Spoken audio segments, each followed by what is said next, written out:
It's important to note that this international seminar is being transmitted in real time in channel of YouTube of Europe's. You can interact live with questions and comments on YouTube chat. It's also important to say that we are live and online with guests from different countries, and eventual technical difficulties could happen. We are all living a very intense digital period with adaptations and challenges, and we hope that you understand. Let's go to today's program. We have two tables. We start with table 3 and participation of Gianna Capello from MED and Divina Fromeig from Sorbonne University, Paris 3, France. And we have table 4 with Thomas Negrin from University of Uppsala in Sweden, Andy Dumlena from Belgium, and Paolo Selou from EAVI, also from Belgium. It's also important to reinforce that throughout the event, you can and should ask questions and comments on YouTube chat. By the end of each table, our guests will answer them live. I'd like to invite Cristiane Parente, representative from Coordination Commission of Curatorship and Partners, IANDA, Communication and Education, for some words of welcome in today's seminar. Good morning, Cristiane. Good morning, Larissa. Good morning, everyone. I would like to say I'm so happy to start the second day of international seminar. This moment that it starts spring, I would also first show my solidarity as well as our partners to all families that have been affected in any way by COVID-19. And in second place, I couldn't leave to commemorate the centenary of Brazilian education patronum, Paulo Freire, that would complete 100 years the last 19th. From the beginning of his career, his profession, he already reminded all of us of the power of the word and how important the critical view is using the ways of communication to tell our story with our voice. How important it is to communicate horizontally from listening to the other and creating bridges. As what he said, there are no knowledge that is less or more. There are different knowledges.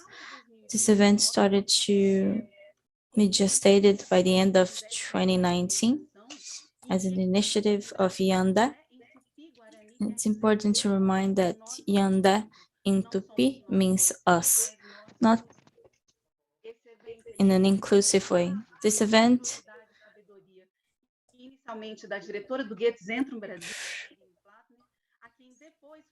who also a group of people started and created Atelier Communication, Unique Brasilia, Delegation of European Union in Brazil, and all the embassies that you can see and our crew in the event on the website. Also the communication faculty and University Center IESB. There are also SOS Press, Media Observatory,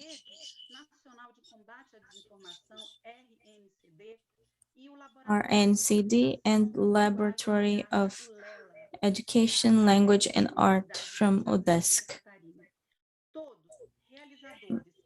All partners and researchers connected to culture, art, research, university. They all represent and defend a democracy, solid democracy, a democracy that respects and values freedom of press, freedom of expression, and not use this freedom to echo hate speech, disinformation, and denial, because disinformation kills and it stimulates ignorance and bubbles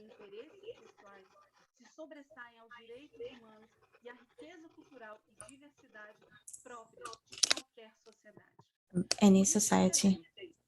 That's why this event, that is part of a 40-hour formation that includes the seminar, our guests were selected with great care, also includes 5 workshops that happen every Saturday from the beginning of the month. It will also create an ebook. We'd like in these spaces to discuss and learn media literacy, communication, representative, critical view and reading of the world, algorithms, ethics, and participation of also the voices of this audience. Each one of us, as producers and consumers of communication, having such generosity shared here, do our part for a more inclusive, solidary, and responsible to create the media accountable for its program. We don't want only food. We want food, fun, art, and education. I can end this speech with Paulo Freire.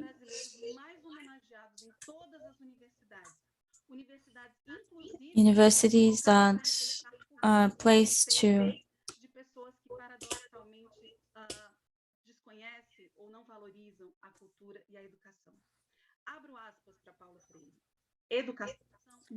education does not transform the world. Education changes people. People transform the world. Thank you very much, all the crew that has allowed this event to happen, especially Unique Brasilia and European Union delegation from Daniela Tolon and Ambassador Ignacio Ibanez.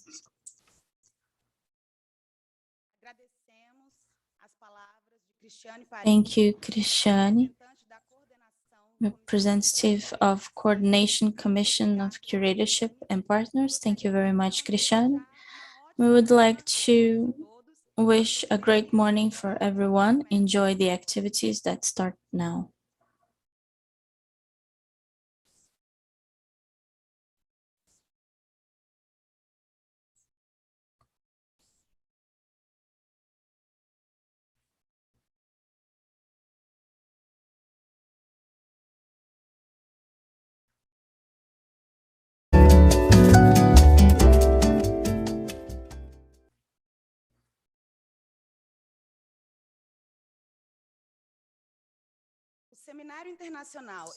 The international seminar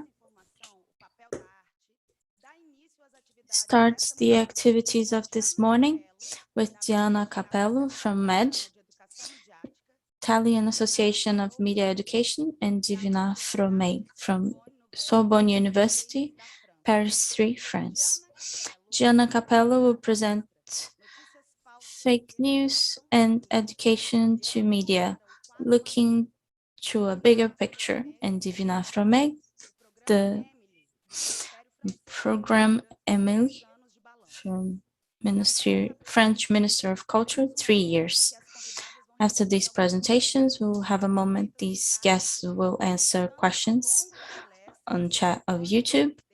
So throughout the speeches, you can leave your questions and comments. First, let's know a little bit more of our guests. We start with Gianna Capello.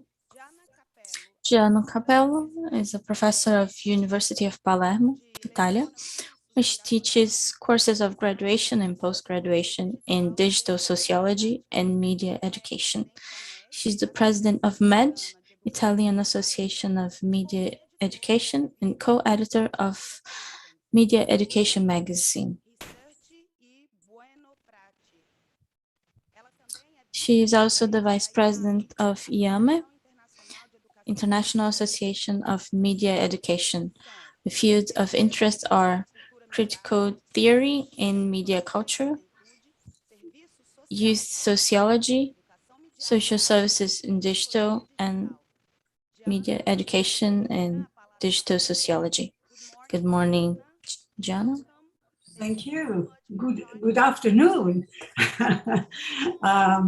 From Italy, I'm in Italy. I'm located in Italy now, and it's 2:30, 2:23 exactly in the afternoon.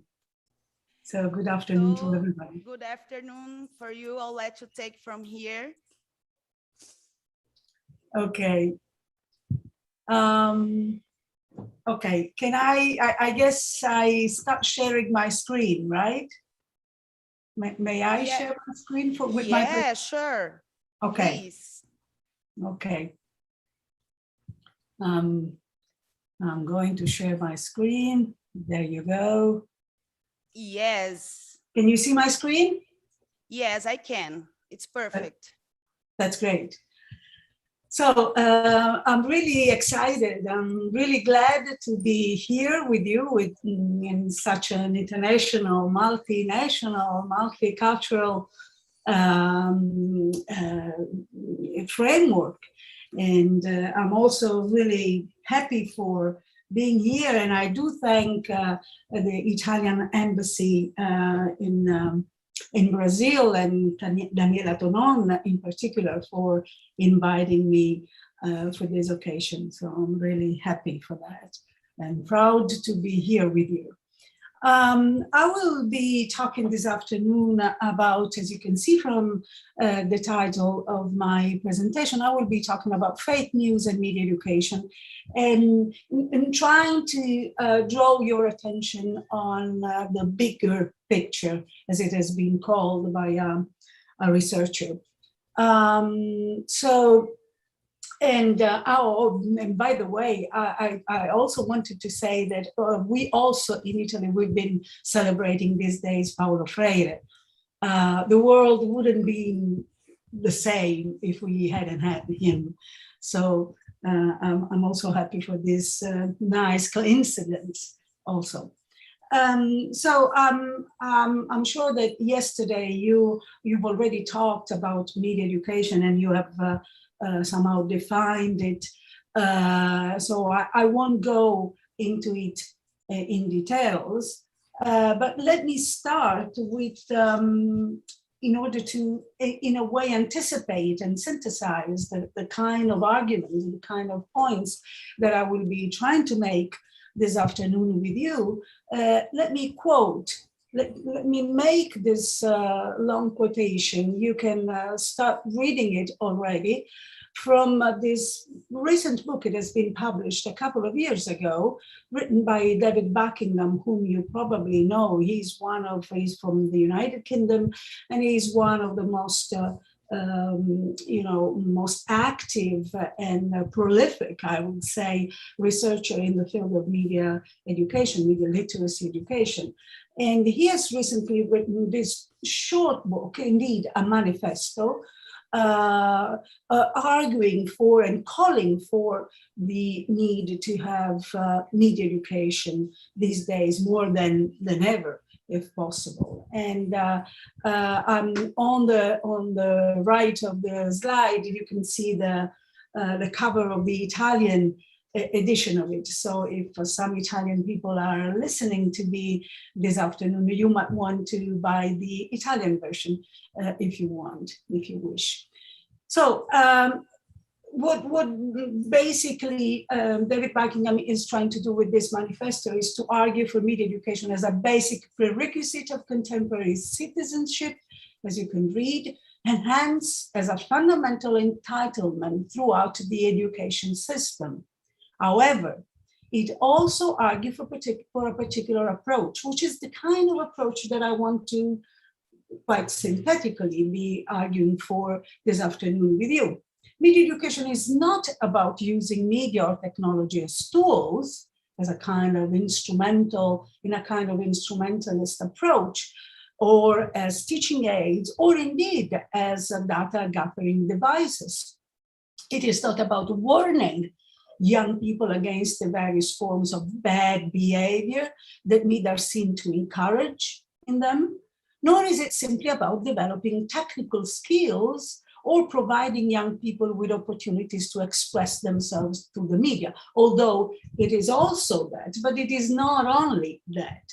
Rather, as I intend to explain, and it is also Buckingham's intention, it is centrally concerned with developing critical understanding.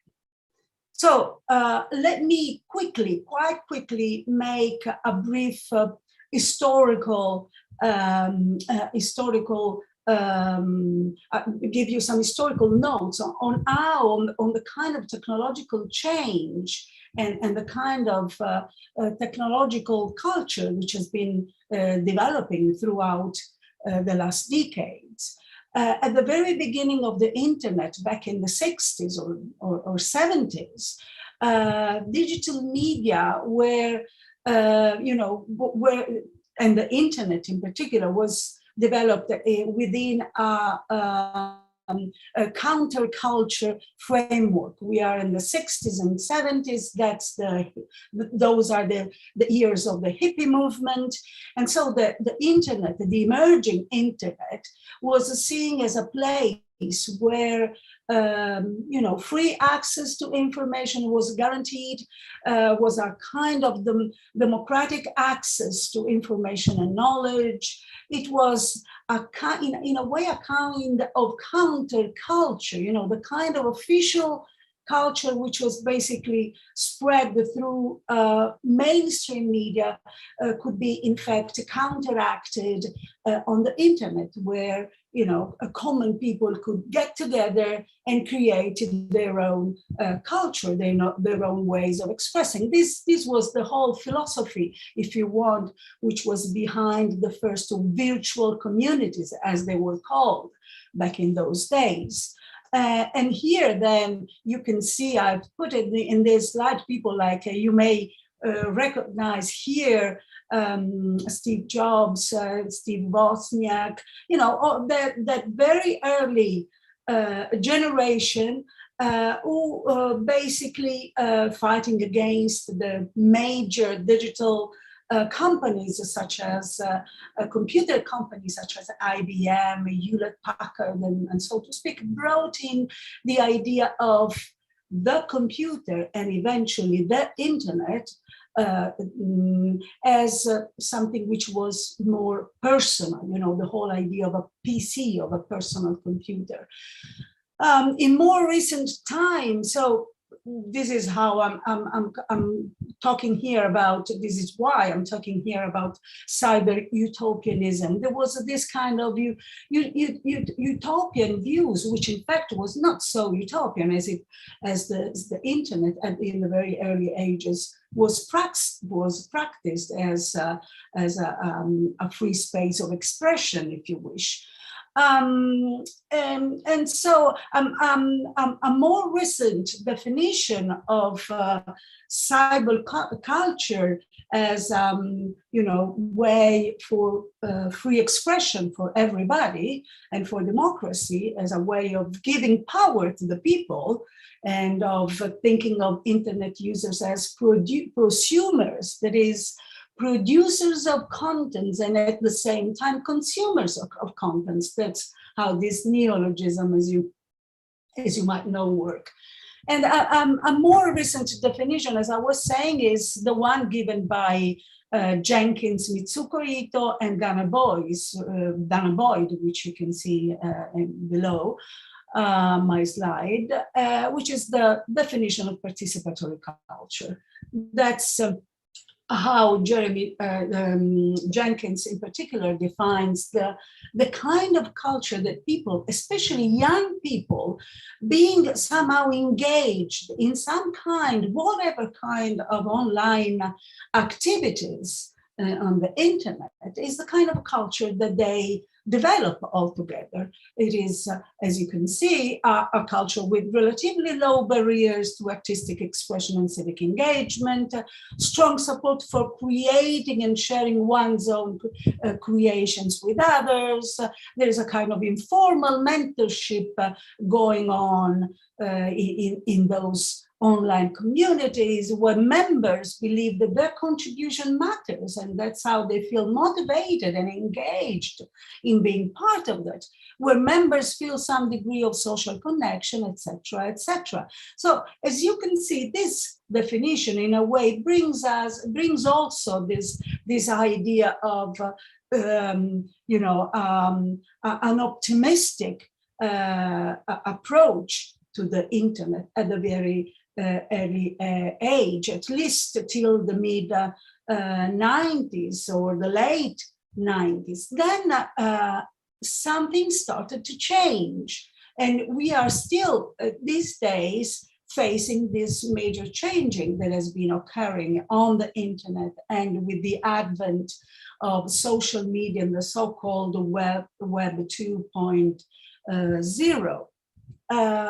From that kind of cyber culture meant as participatory culture, in those kind of definitions that I just mentioned, we are these days witnessing a kind of the development of the so-called platform society, as José Van Dijk calls it, where and within this platform society, we are seeing more and more the development of what Zsuzsanna Zuboff called the age of surveillance capitalism, a kind of digital capitalism, which through the harvesting of data, through a major harvesting of data, is in fact developing ever new frontiers of profit and of exploitations of the so-called creativity of the prosumers.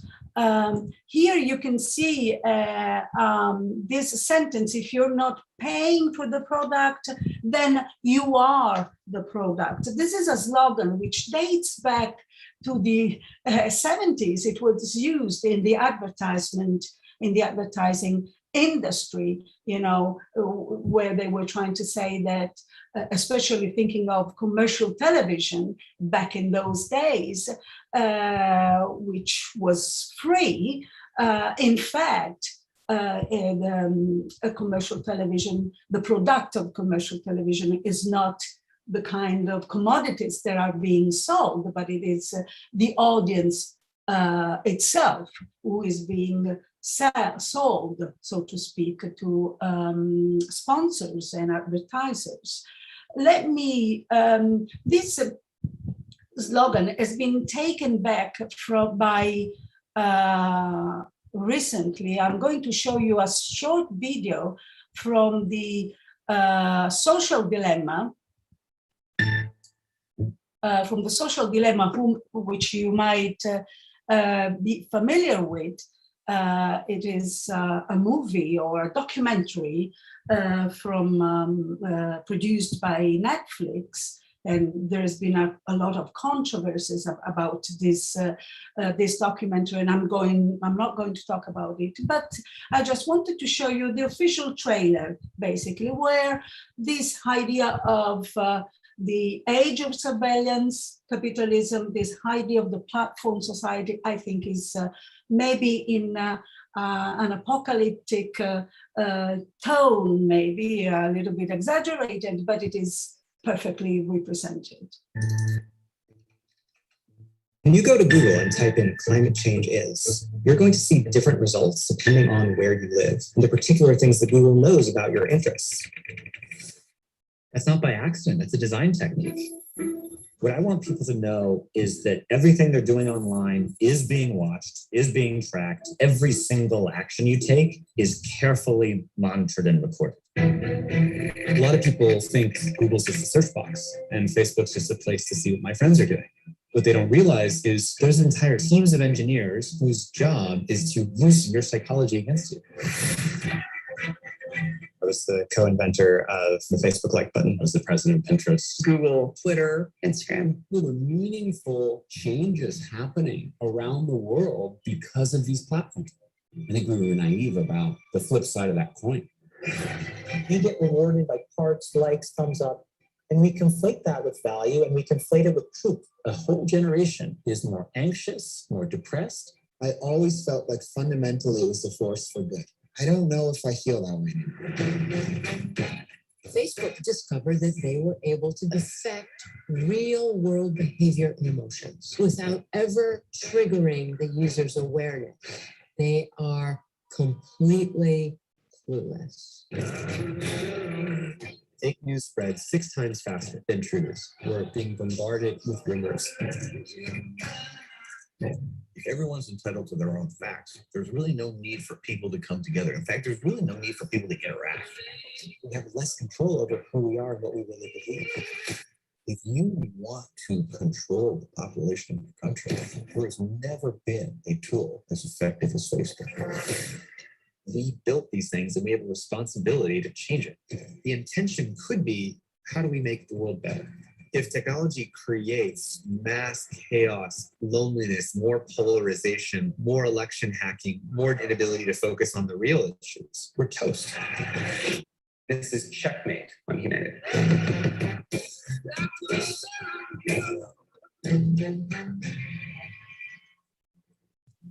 So let's go back. Jana, I'm so Yes. sorry to interrupt you. Just to let you know, unfortunately, we couldn't see the image of the video. We could listen to the audio, Oh, but just for you to know. oh, that's too bad. Oh, okay. Sorry Okay. for that. I'm sorry, but it's the official trailer. I will leave you my presentation, my PowerPoint, so and you can find the link to the video there, and you can easily Google it, looking at the official trailer of the official trailer of the Social Dilemma. Sorry for that. I'm really sorry. Okay, thank Mhm. you. Okay.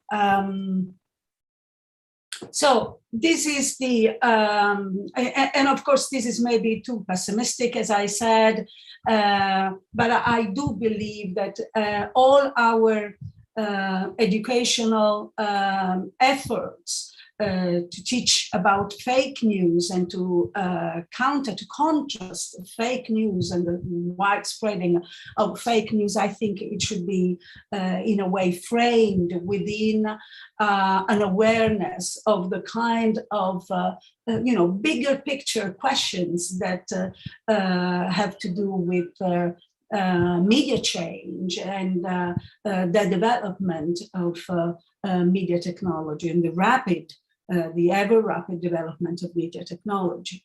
I also wanted to show you this a cartoon that in fact, I want to compare 2 cartoons, which in a way, in my opinion, also describe quite clearly the kind of change that we have been seeing throughout these decades. This first cartoon saying, and it's a very popular one, you might have seen it already.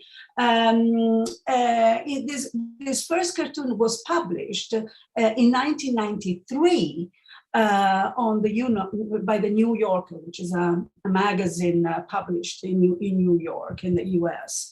And here you can see 2 dogs, and one is telling to the other, on the internet, nobody knows you're a dog, because that was the idea that somehow struck people back in those days, the fact that anonymity was guaranteed on the internet, and that you were free to be part of virtual communities, of being part of the so-called participatory culture, as Jenkins would call it, and also at the same time maintain your privacy, maintain your anonymity, as I said. But then you have in 2010 a rephrasing of this cartoon by Rob Cottingham. We are in 2010.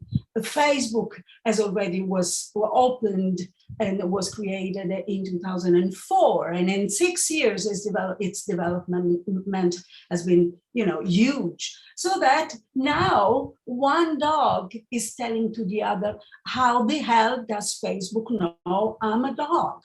That's the whole idea of anonymity, of being free to stay on the internet, doing whatever you want, navigating wherever you want, being sure that your privacy is safe. It's gone. Okay, and so this is also a point, an interesting point that I wanted to make. And this one is in Italian, but also as a cartoon, I wanted to share it because once again, it tells you, this cartoon, it tells you the difference between 1972 and 2018. In 1972, it is the figure is that of a researcher who at the very early stage of the internet, when it was still called ARPANET, is saying, basically, this person is saying, okay, we are laying the foundations of an open network, which will allow to the computers and to the networks of the entire world to communicate among them. That was the utopian view of the internet as the network of all networks. This networking will make human beings more informed and more intelligent. That was the dream, and that was the utopian dreams in the 1970s. And now in 2018, you can see from the faces, even knowing what the little crowds are saying. But now these days, what you have is fake news, is the so-called, polarized people who, the whole conspiracy theories that are developing on the internet, like people saying, oh, the earth is flat, and I have the proof here, or once again, they're using chemical trials to modify the opinions of people. Or the last one, they're killing our children with vaccines. And this was said in 2018, and this is incredibly, contemporary these days, to enrich pharmaceutical industry. So from dream to nightmares. So what we are noticing here that the debate, the public debate around these issues has become wider and wider. So these days we no longer talk, or we not only talk about democracy, the internet as democracy, but unfortunately the internet as the reign of fake news, post-truth, global information world. We witness the so-called online radicalization, as I said, the invasion of privacy, data mining from the digital capitalism that Zuboff is talking about, online abuse, cyberbullying, all these very negative phenomena, let's face it. However, at the same time, we need and that's why I don't want to sound too apocalyptic, and I don't want to demonize social media and the internet, okay? Because this whole idea that the media are in a way corrupting people, corrupting the world, and especially corrupting young people, well, this sounds for media educators and and scholars in the communication field and education field a bit familiar, So beware. Let's beware of the so-called internet safety industry, which somehow always lead us and lead educators to embrace protectionist approach, which will never be working. And the cartoon here, as you can see, brings us back to those years when the media were blamed were not social media, but cartoons and comic strips, and then before that it was cinema, and then it was television, and so on. So this whole idea of a media panic, for which the media are the scapegoat of all problems, and hence prohibiting access to young people to the media in order to save them, to safeguard them, well, that's the wrong approach. It was wrong back in the television age, in the mass media age, and it is wrong these days.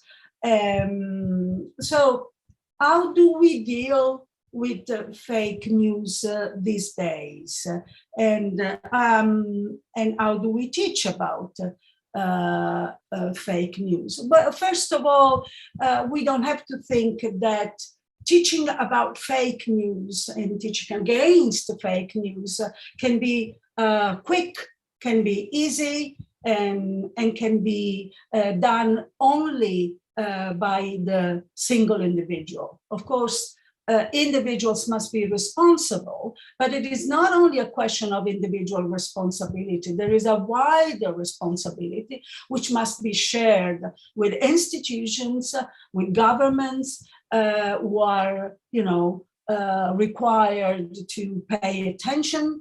And probably it's also a question of media reform, of finding ways of counteracting against the kind of negative phenomena, fake news being one of them, that I have just described real quickly.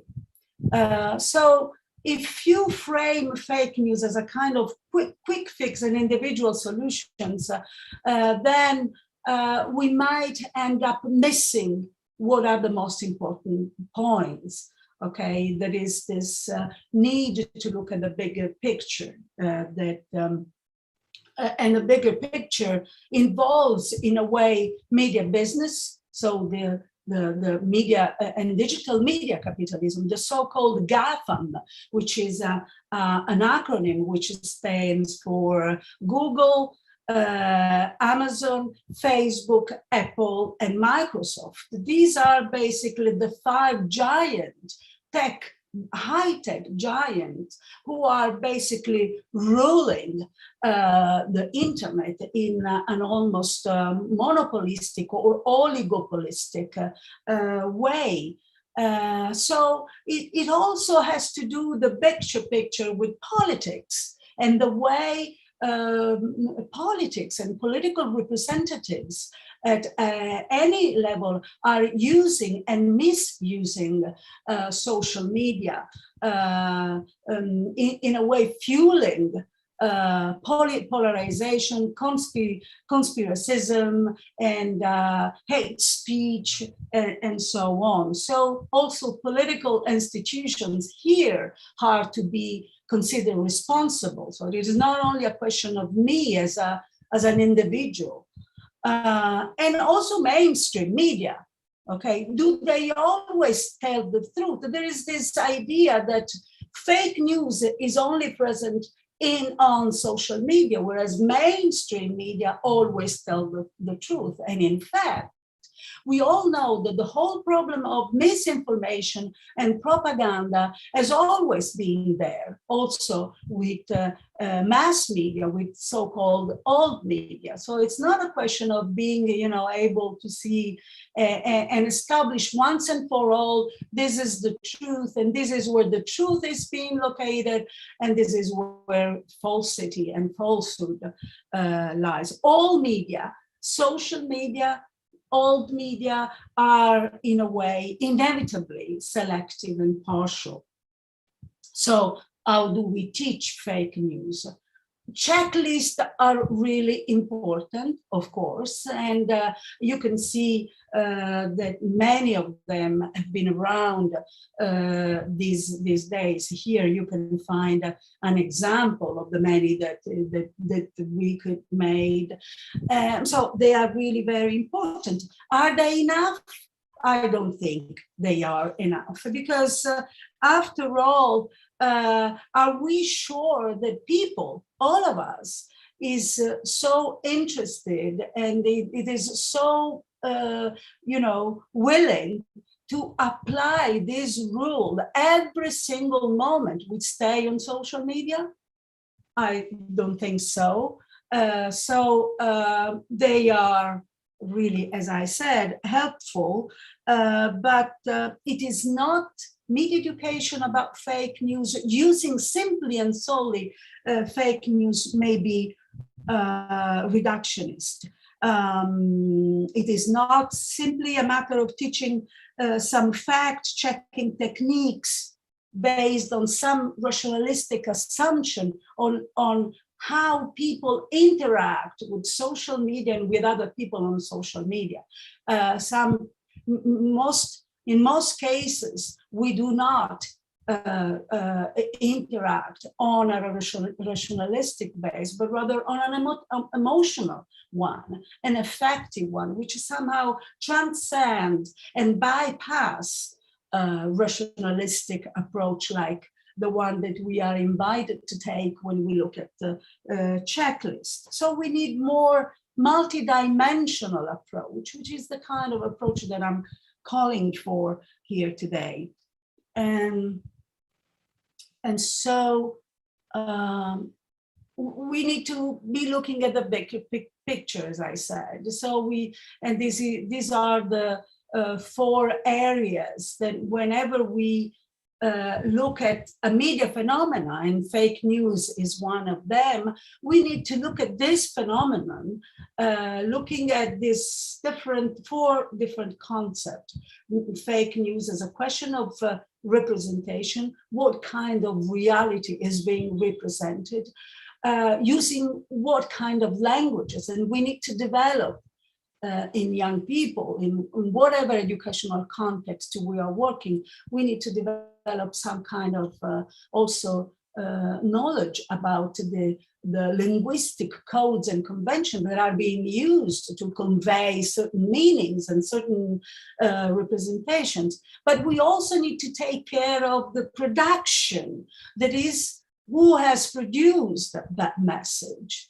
Okay, what were the interests in producing that message? Was it an economic interest? What is a political interest? Okay, was it, were there some political propaganda reason for doing that kind of message? And also, we need to look at the audience. That is, we need to wonder what kind of audience is that message, that media message, that fake news trying to address, and how this audience is supposed to interact with that message. I know that all this is really complicated, and I'm sure that giving the complexity, and I'm really finishing my presentation, and what I'm calling here is multi-stakeholder approach, where media educations and educators in formal, non-formal context, parents, families, and so on, have to make their part, although their part is not enough. Education in whatever forms needs to be combined with a process of media reform. And so public institutions have their own responsibility here, a kind of media reform for re-establishing, because the internet wasn't at the very beginning, as I quickly tried to show you at the beginning of my presentation, wasn't at all about fake news and hate speech and polarized views and so on. So we need to reestablish the internet as a public utility, as a common good, like water and air, which cannot be commodified, which cannot be privatized. And in this media reform, combined with education, we need to be looking at issues that deal with content, with privacy, with access, and with oligopoly, okay, the GAFAM kind of oligopoly that I mentioned at the very beginning. It's already gone, my time. I don't have time to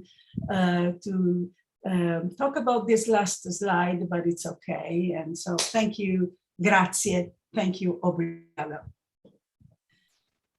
Thank you so much, Gianna. Agradecemos muito a Gianna Capello pela excelente apresentação. Thank you, Gianna, for the excellent presentation. Now we will learn a little bit more about the guest Divina Fromey. Divina Fromey is a professor in Science of Communication and Information in University Sorbonne Nouvelle in France. She's graduated by University Sorbonne, Stanford University, and Annenberg School for Communications, the University of Pennsylvania. She's a specialist at cultural diversity, governance of the internet, and media literacy, as well as researches in uses and practices of media for young people and disturbs of information, radicalization, disinformation, and hate speech. She's a titular at UNESCO Saint-Denis. She received Global Meal Award from UNESCO and Alliance of Civilization for her mock DIY meal in 2016. She's a specialist at UNESCO, European Council, and she's a co-author and co-editor of over 30 books and 300 academic articles and book chapters. We highlight Manual of Research in Media Educations in a series of publications from IAMCR and MOOCs and the Participation Challenge. Divina has directed CLEMI from 2013 to 2015. She's a co-titular of European chapter of GAPMIL and represents the interests of civil society on forum of internet governance in other global areas as ICANS and WISES. She's a co-founder of and president of Support Tiffany. Good morning, Divina. Welcome. Thank you so much for joining us today. I'll let you take from here. Thank you. Thank you, Larissa. Are you seeing my PowerPoint that I've been sharing? No, not yet. Have you shared it already? Yes, I've shared it already. That's what I'm worried about. Let me try and see if I can do it like this. Is it Okay, working? now I can see it. Yeah, is it perfect? Now I can see. You can see the PowerPoint, or you can see the whole. Oops, I'm trying to. The whole screen. Okay, how about this now? Oh, Is yeah, better? now, yes, that's better. Okay, well, thank you for having me. I've made my PowerPoint in French because I'm French, but I'll speak on it in English, and I'll leave it to you to study if you want. I'm very happy to be here today to talk about one of my favorite topics, which is media and information literacy. Especially representing what we do in France, and from a perspective also of a civil society project that is also connected with the Ministry of Culture, because like Gianna, I very much believe that media and information literacy is a multi-stakeholder approach, and partnerships are crucial. I'll try to move you fast in 4 times. One is a little bit the history of media and information literacy very quickly, just to understand in which frame we are.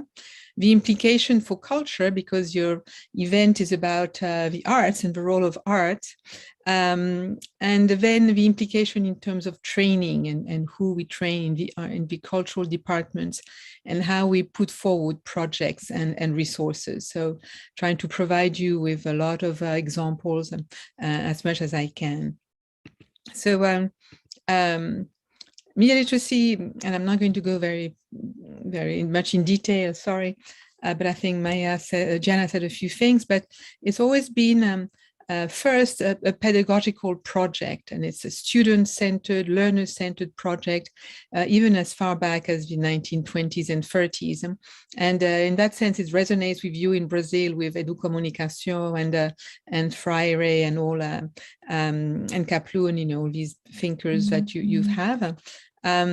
But it's also a political project in many ways, not just a pedagogical project, because it's about freedom of expression. Very often that's where it's connected and located in our divisions in Europe. The division on freedom of expression, UNESCO also has it there. Because the possibility of participating with media, of course. And by now, it's become a right in Europe, at least, because we have a directive on digital audiovisual media services that makes it compulsory for the states to apply media literacy. Are you hearing me well? I have doubts suddenly. Larissa? Yes, I can hear you perfectly. Okay. So as a result of this being a project, a political project, and a right, and we are now having a very different configuration, especially as we are moving towards what I call information cultures, which is to say not just media as we knew them, but also documents as we can find them on the internet. You know, you all have this one, Excel, you have PowerPoint, etc., which each carry content in different ways. And so it's not just media in the sense of the press, it's also basically knowledge of all kinds being transferred, and also the culture of data and algorithms, because we know that this is one of the ways we can find and interpret all the others online. So we have information is term used for these 3 kind of very different cultures that are converging. And this is what I'm trying to show you here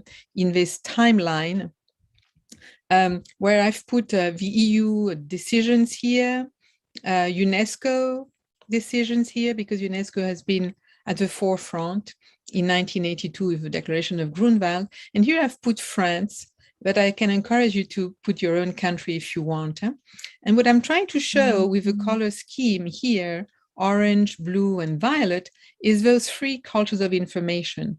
Orange is for what's happening to documents, which very often is being taken up by IFLA, the big association of libraries. Blue is for media, traditional news as we knew them, and violet is for data and info data. And you see that we started here. Very soon in France, we created CLEMI, the operator of the Ministry of Education for media literacy. And we started developing schools for cinema and applications in the territories. The DACs are in the departments, and it's the art scene that is represented there. And now media are registered in our law as of 2014, and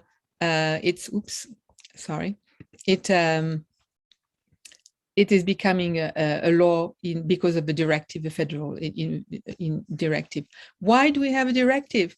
Because of 2015, because of a big Charlie Hebdo massacre of this movie and this media, and also because of Cambridge Analytica, the Brexit, the American election. So the fact that all countries now are worried about disinformation. So disinformation is driving the legitimacy of media literacy. It started to be displaced by code, by digital literacy, but now it's coming back because of disinformation troubles, as we call them. And what you can see is that there's a convergence between the libraries, the data people, and the directive on media. So it's just to have a way of placing, if you want, the evolution of our theme. And at the beginning, the epistemology of mail was between the political axis that we saw, protection of young people or participation, and the pedagogical axis about citizenship, but also learning by doing and a lot of creativity. So in that sense, when you were looking at a class and you heard words of citizenship, creativity, participation, you know you're not in history or in math, you're in mail. Mail competences have been, as noted by Jana before, about production, languages, representations, and audiences, but more and more about the factory, the information factory, about being a good consumer or not of media, mastering participation and interaction, and being able to understand disorders. So it's an increasing competence grid. What I wanted to focus on, because I was asked to speak about France, so within this large legitimacy frieze that I've showed you, France has made a sort of drastic move by 2017, 2018, because media literacy did not stay within the realm of the Ministry of Education. It moved to also to the Ministry of Culture, because media are under the protection of culture. Media development and creative industries are, in fact, covered by a Ministry of Culture. And the Ministry of Culture launched a large plan called EMIL, Media Literacy and Freedom of Expression, as a program in the section of a Ministry of Culture that is called DGMIC, which is the one about media and creative industries, because they felt they had to give the keys for critical thinking, and they added freedom of expression, because we all pushed for this idea that media literacy is about values, and by contrast maybe with digital literacy. So it was about transmitting values, especially the ones of human rights, like freedom of expression, like privacy, like participation in education. And my NGO, so a civil society organization, was able to win this public call. And so for 3 years, and it's just finished now, we have been training decision makers and several professions within culture that felt the need to have some media literacy. For instance, the director of the Louvre, the museum. Museums suddenly have been the target of disinformation, for instance. But they also realized they had a big deficit in digital culture.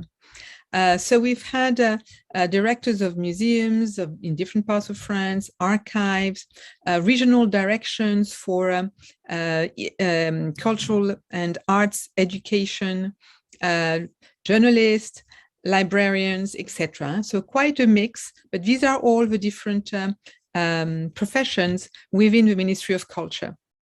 And we built it by themes according to their interests. And so, for instance, it's about helping create media literacy projects in the territories of France, understanding communities online and participation, getting the fundamentals of media culture in the digital era, disinformation, risks online, privacy and data. So that was the first year. The second year, we reconducted those that were most asked and most important for them, and we added data and algorithms, and we added new digital goods, and we added online communities. So you see where the trend was going. And this last year, we have been online exclusively, around 10 days online. And we've added internet and eco media, so the environment. We've added image, because the culture of images, especially with disinformation, became crucial.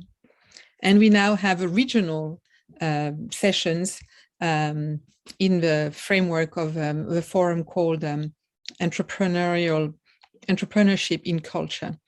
All in all, it's not 500, it's 800 people that we've trained at high level. These people are replicators. You know, the director of the Louvre will then train or give directions to all his people. And so by touching these decision makers and intermediary people within the institution, we know that it trickles down. And we have quite a number of projects. I'll show you some in the regions, and they can be days of study, they can be web conferences, they can be training young people, they can be exhibits, they can be working with journalists, etc., etc.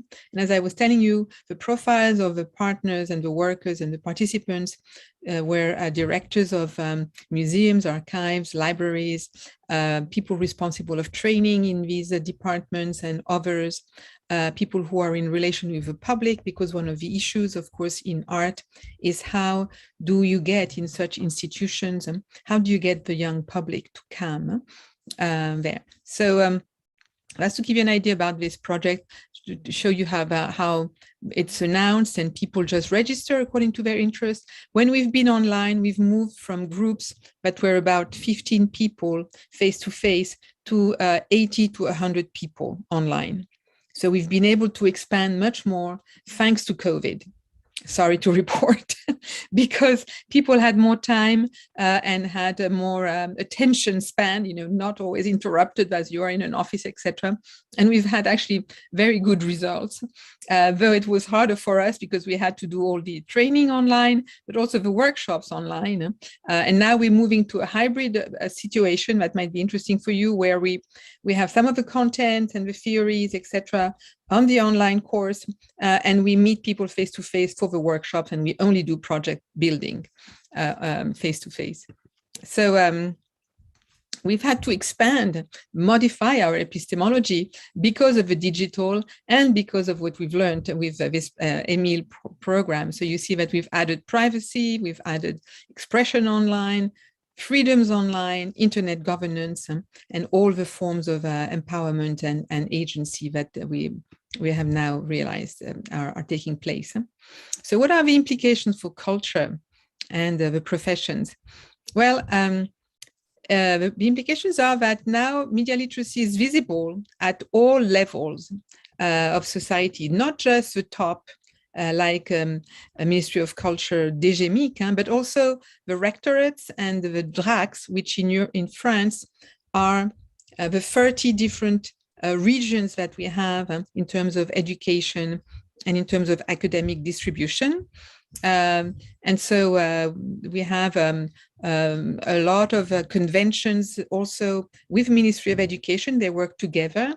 And so we can have awards for journalists. We can have collaborations with different operators that usually don't talk to each other.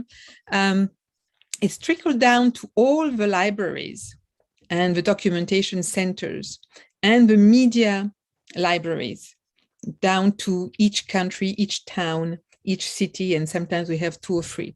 So you in Brazil who have points of culture, puntos da cultura, we are trickling down a little bit like you know, making sure that everything is also present on the territories, using the libraries as points of culture, if you see what I mean. Because the government and the Ministry of Culture in particular put in place a plan for media literacy in libraries. And that's been spearheading a lot of change and a lot of interest, because it was about modifying the missions of libraries, making them more open to other issues than just printed books, because nobody was going there anymore for the printed book. It's all online. Places, spaces that could be used by other types of actors. The ministry has pushed for a yearly organization of a conference on media literacy, for funding, for training in the regions, and for a number of experimentation with young people. They're called service civique. That's young people who are unemployed, looking for a new way of repositioning themselves, and a lot of them were interested by media literacy. And I'm not going to tell you why libraries are important to gain time, so that we can have more time for discussion, but it did revive the view on library for a lot of people. It made the libraries move from a logic of just equipping, you know, getting more computers, etc., to a logic of users. How do we welcome users? What kind of spaces do we create for users to feel comfortable? And it definitely made us revise the question of access, how you access resources, how you access other people, how you connect with different generations. And libraries are ideally placed for senior people to come and meet younger people. And you can create lots of events around that. So, you know, the libraries are changed into very porous spaces, and no longer somebody just in front of the book. There were soft zones where you could sit on armchairs, agoras where you could all discuss in big groups, workshop areas, game areas, and kiosks where you could just consult the news and the newspapers. So it's a lot of changes that are taking place thanks to this project. And the idea, of course, is also to create confidence again in news, in information, in the value of truth, in the face of all these information troubles. Having librarians, archivists, mediators, educators serve as a means of recreating trust by humanizing the perception of young people and making them come. And so there's been events where influencers and booktubers came back to the libraries in person, talked about their experience, etc., etc. So lots of activities there. And I also believe that media literacy cannot be reduced to just disinformation. So we never pushed for just disinformation. It's about a more holistic view. There's risks, there's opportunities, there's creativity, and there's citizenship. And all of this, educators, people who are well trained, are able to put it in place. But it is definitely via culture. We think of culture as one of the means and one of the conditions for emancipation of young people in the digital era. And for instance, the French government changed the competencies required for librarians in schools. And I hope you read some French, but I'm just going to put the #1 competence for librarians now in schools is master the knowledge and the competences for media information and literacy. So putting books on shelves is no longer the major priority of librarians in France. And so it's meant revisiting their training, because a lot of them have training in the information culture, the documentation, but not about media. And actually they're rather reluctant. And so we've had to put in place a whole package where media literacy, information literacy, data literacy are recombined in one, helping them build pedagogical scenarios. And we've encouraged them to connect and mobilize with other big entities and networks of librarians, for instance, IFLA or EBLIDA, which is the European regional network of libraries. If we zoom into the disinformation situation, we pointed to them that they were not poor, but they had options. They had several types of scenarios if they wanted to put in place some situations about information. They had their own funds, their own existing catalogs, etc., and collections that they could use, and we encourage them to identify one or two, and from there look at how they could put some attention to source verification, for instance. We also encourage them to maybe look at existing resources like plugins about disinformation, or what the social engines like Google propose and reverse I, etc., and apply them to their resources. Or they could invite other actors who do media literacy, and identifying these actors is important, so that they can help you build up events, initiatives around that. And so the whole idea was, don't be scared. It's a new kind of field and it looks dramatic, but trust on your own resources. We provided them with a roadmap where they can state their public, their themes, their objectives, their partners. And that's proved to be very useful because it helps them identify the ecosystem of media literacy in France. And we have one. We have the Ministry of Education that has its operator, Clémy, but there's also a lot of other outside partners like the media themselves, journalists, influencers, like huge associations like Ligue de l'Enseignement or CMEA that have put media literacy in their very large and powerful agenda. There's universities, there's a lot of actors, and that's very reassuring to them. We also encourage them always to evaluate, because if you don't evaluate and you don't show the decision makers, the politicians, and that your project works, it's harder for you next time to get funding and to get to do many more attractive things. And so we've trained them to evaluate media literacy projects as media literacy projects. Lots of people were confusing it with digital projects, coding, whatever. We said, no, careful, this is how you recognize media literacy.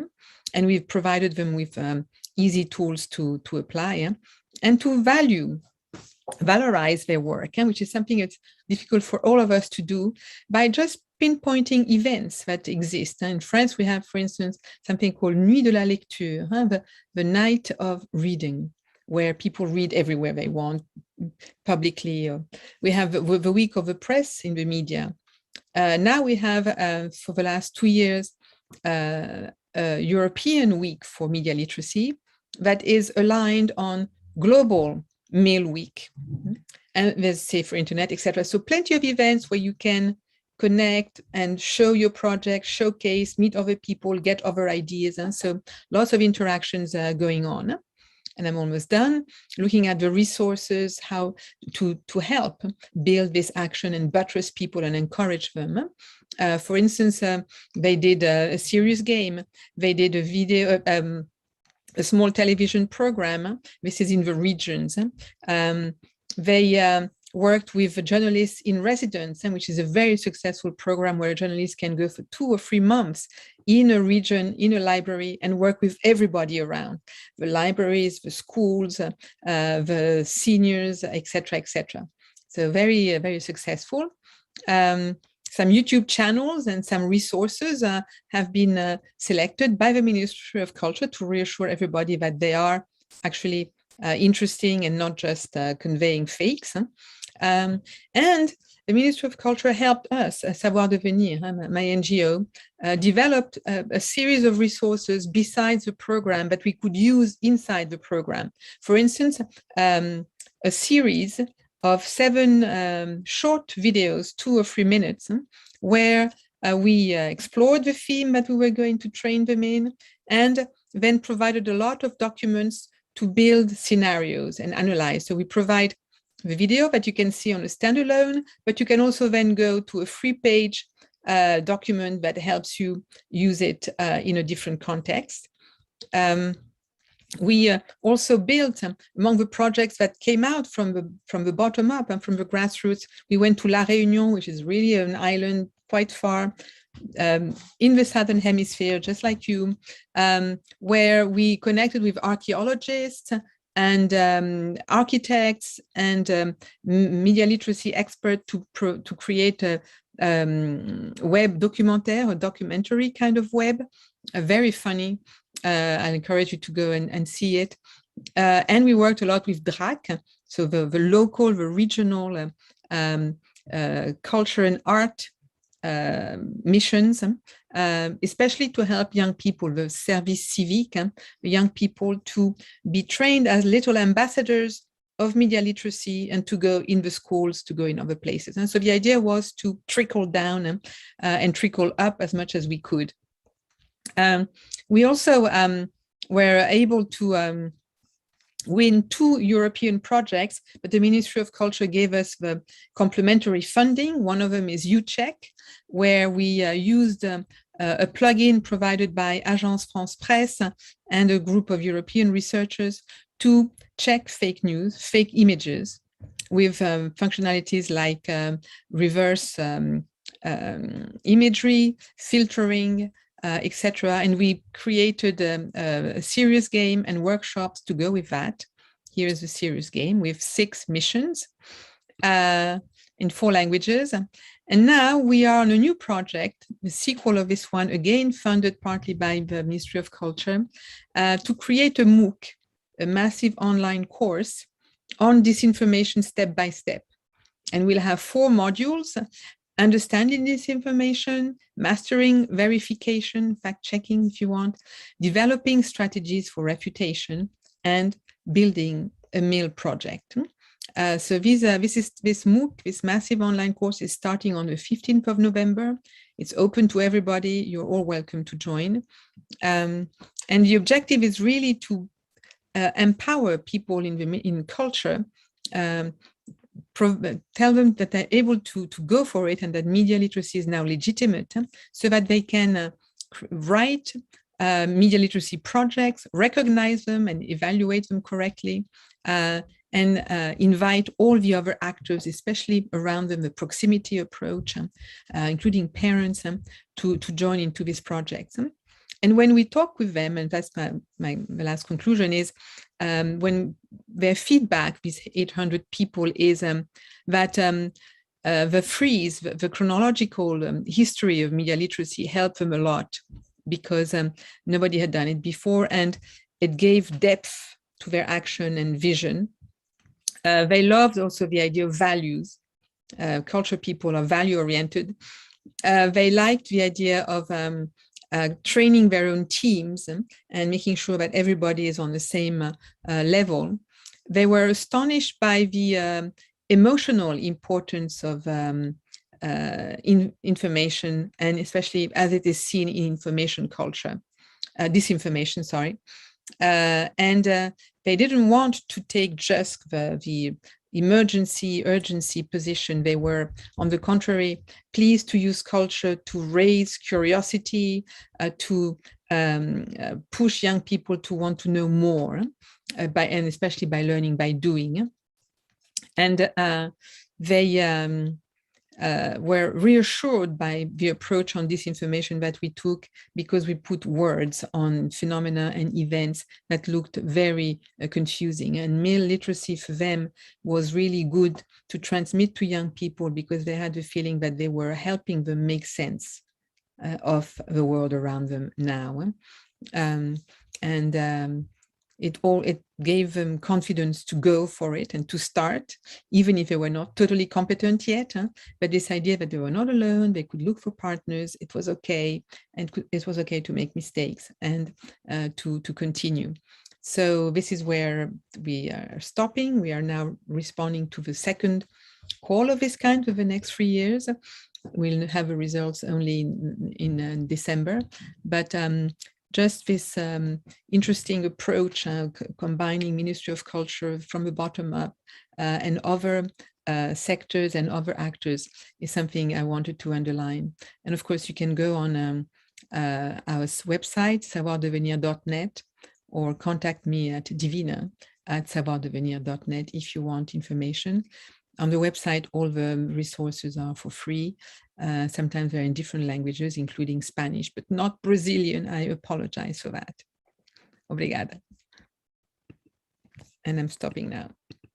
Muito obrigada. Thank you very much, Divina from MAIC, for the excellent presentation. Thank you. Now we will go to a moment of questions and answers. We had questions on chat, very interesting, about the themes here. Our crew has selected some of them.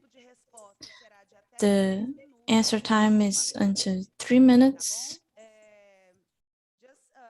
I've just pulled some questions that came from the audience on YouTube, and I'm going to read the question first in Portuguese, then in English, and each one of you will have 3 minutes at most to answer.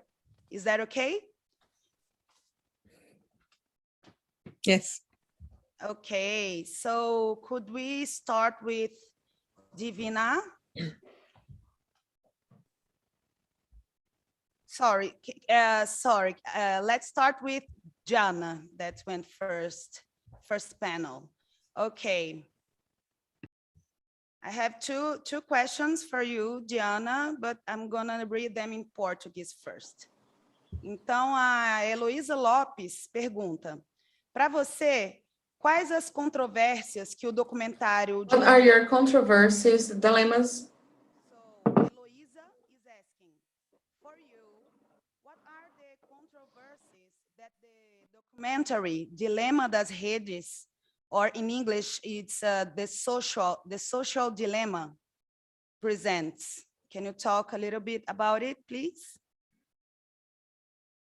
So the question is about what is the documentary about, or what are the controversies about the documentary? What are the controversies about the documentary?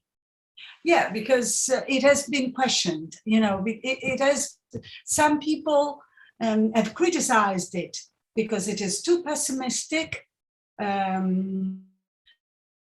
in a way does not take into account, doesn't mention at all the fact that social media are also very, very important for participation. What comes out from the social dilemma is simply all the of social media, which are there, but in fact, it's not only negative. And also the fact that social media, the social dilemma, was being produced by Netflix, by a social media platform. And so it is a kind of contradiction. There is a kind of paradoxical or situation here. A social media platform, which is somehow part of the problem, is also offering a criticism of itself. So It's not, it hasn't been accepted by everybody, although, and it is presenting a younger generation as all, corrupted by social media, using social network, which is not the case. I mean, once again, there are positive aspects there in terms of young people, for example, developing their own identity and their own sociality, thanks also to social media. And that's a quite positive element that the social dilemma does not mention. So that's perfect. We have another question for you, Gianna. Ana D'Angelo pergunta: a educação midiática combinada com uma reforma da mídia seria uma regulação da internet? Como ela pode voltar a ser um bem comum e livre? So Ana D'Angelo asks, would media education combined with media reform be internet regulation? How can it go back to being a common and free good? That's an interesting and very difficult question to answer. I mean, that's the whole point.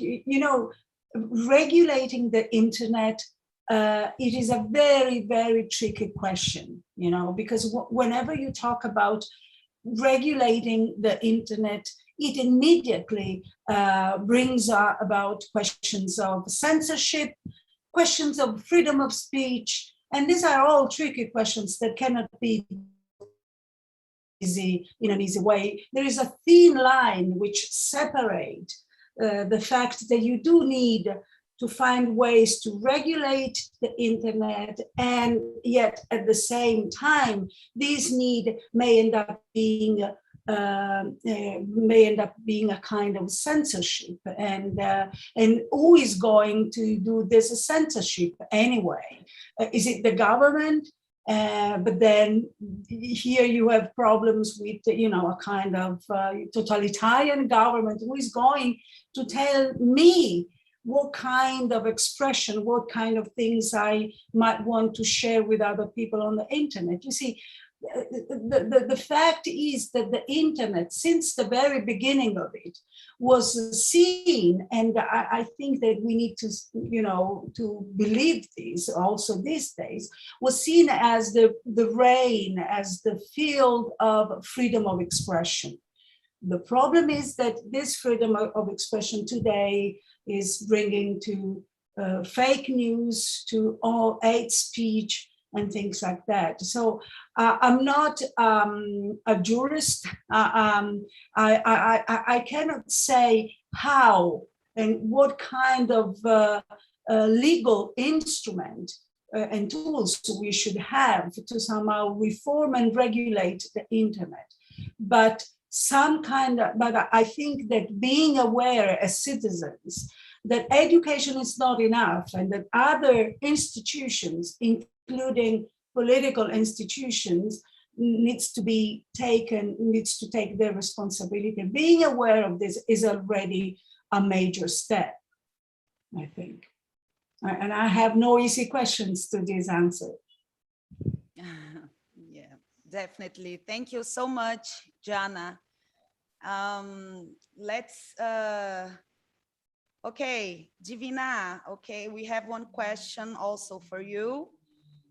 Eduardo de Vides pergunta: o combate à desinformação poderia ser ensinado nas escolas e nas empresas? So Eduardo is asking, could combating misinformation be taught in schools and companies? I'm gonna read it again, okay? Could combating misinformation be taught in schools and companies? Well, it depends on the project of a company or the school, in fact. We have examples where it's taught basically in schools in France. And the debate in France at the moment is, how early do we start? My answer is always as early as possible. uh, even small children, they actually have a lot of fun. And especially the age group 7 to 9, 7 to 10, they're just magic because they go for it. They're Ghostbusters. We're creating a serious game they call Botbusters, because we know how avid they are for this kind of thing. If we present it like a game, and there are some tools that are quite funny. So I think in schools, in France, it is now becoming something very important. It's not just taught as disinformation. It's always like a muscle. You have a negative, but you have to have a positive. So we put source verification as the positive, so that it's not just finding the fake and training them into that, and encouraging them to bring the questions home to the parents, because at the moment it's mostly the adults really who are not trained well to fight and combat disinformation. The research shows that it's people with little education and with little internet culture that get most often trapped in the disinformation echo chambers. So that's where it is important, it's true, to do it somewhere else. So in the business, in the companies, I don't know that it's really the possibility, but in the public services, and that's why the Ministry of Culture is an important asset, making it go through culture, through professions like journalism. We're pushing journalists, for instance, now to train their audiences. They think they should go into classroom to train young people. And I'm trying to tell them, no. If you train your readers, and your readers are old, you're doing the best part of the job. So it's all these reframing, rethinking how we teach it and when we teach it. The directive that I was talking to you about, the directive that is also applied to Italy, gives a lot of freedom, because it says media education can be done anywhere. It's not just about education. It can be done anywhere as a citizenship kind of cause. And so that's how we are going, I hope, in Europe, all pushing in the same direction. Perfect. Thank you so much. It was amazing. Thanks for all the knowledge shared here for you. Muito obrigada por todo o conhecimento compartilhado, por estar conosco hoje. Thank you so much. Nós estamos realmente muito felizes. Muito obrigada.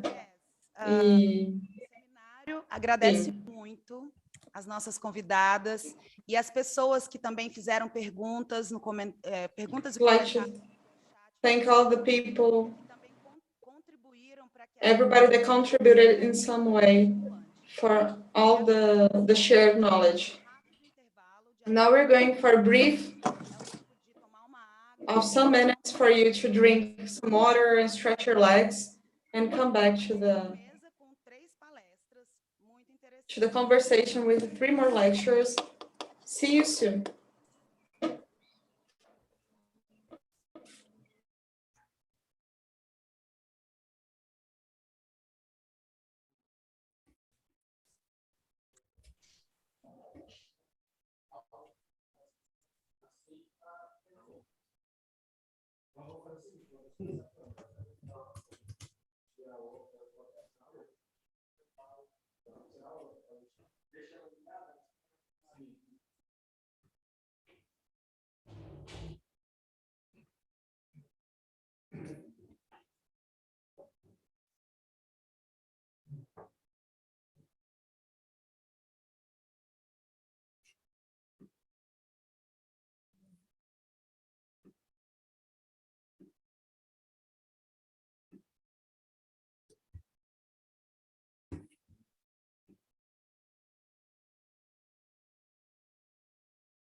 Larissa, vocês já viram se o outro entrou?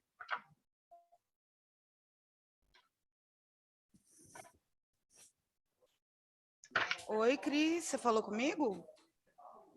Ah, não, só para ver se está tudo certinho, se já está todo mundo.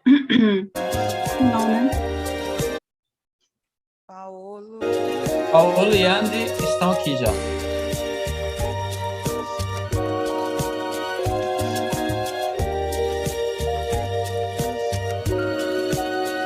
A gente espera 2 minutinhos e começa, né? E fica faltando só o Thomas, né? Ele vai entrar 11h10, que ele falou, então é o tempo dele entrar. Ele não está como primeiro, não, ele é o segundo, né?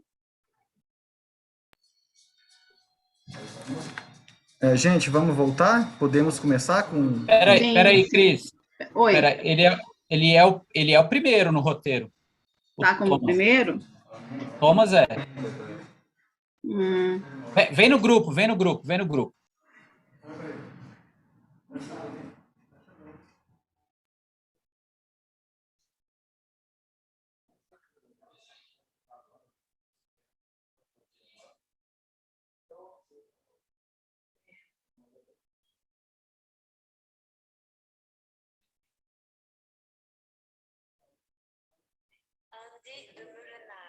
de Milenar.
Só um minutinho.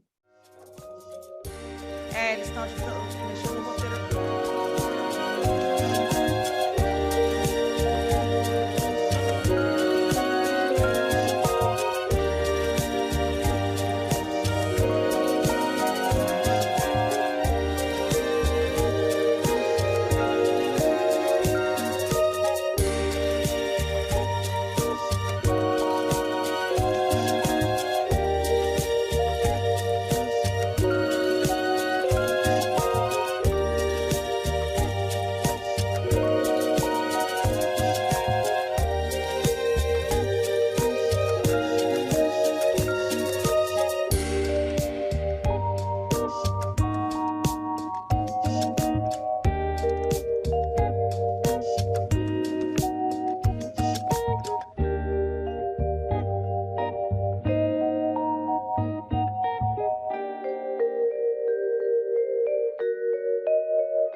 voltamos do nosso rápido intervalo e daremos continuidade às We have palestras returned from our break and will continue Educação Midiática e with Combate the international seminar. o papel da arte. Vale reforçar, pessoal, que We estamos ao vivo e online. reinforce that we are live and online with guests from different countries and that eventual technical difficulties could happen. Thank you for your comprehension.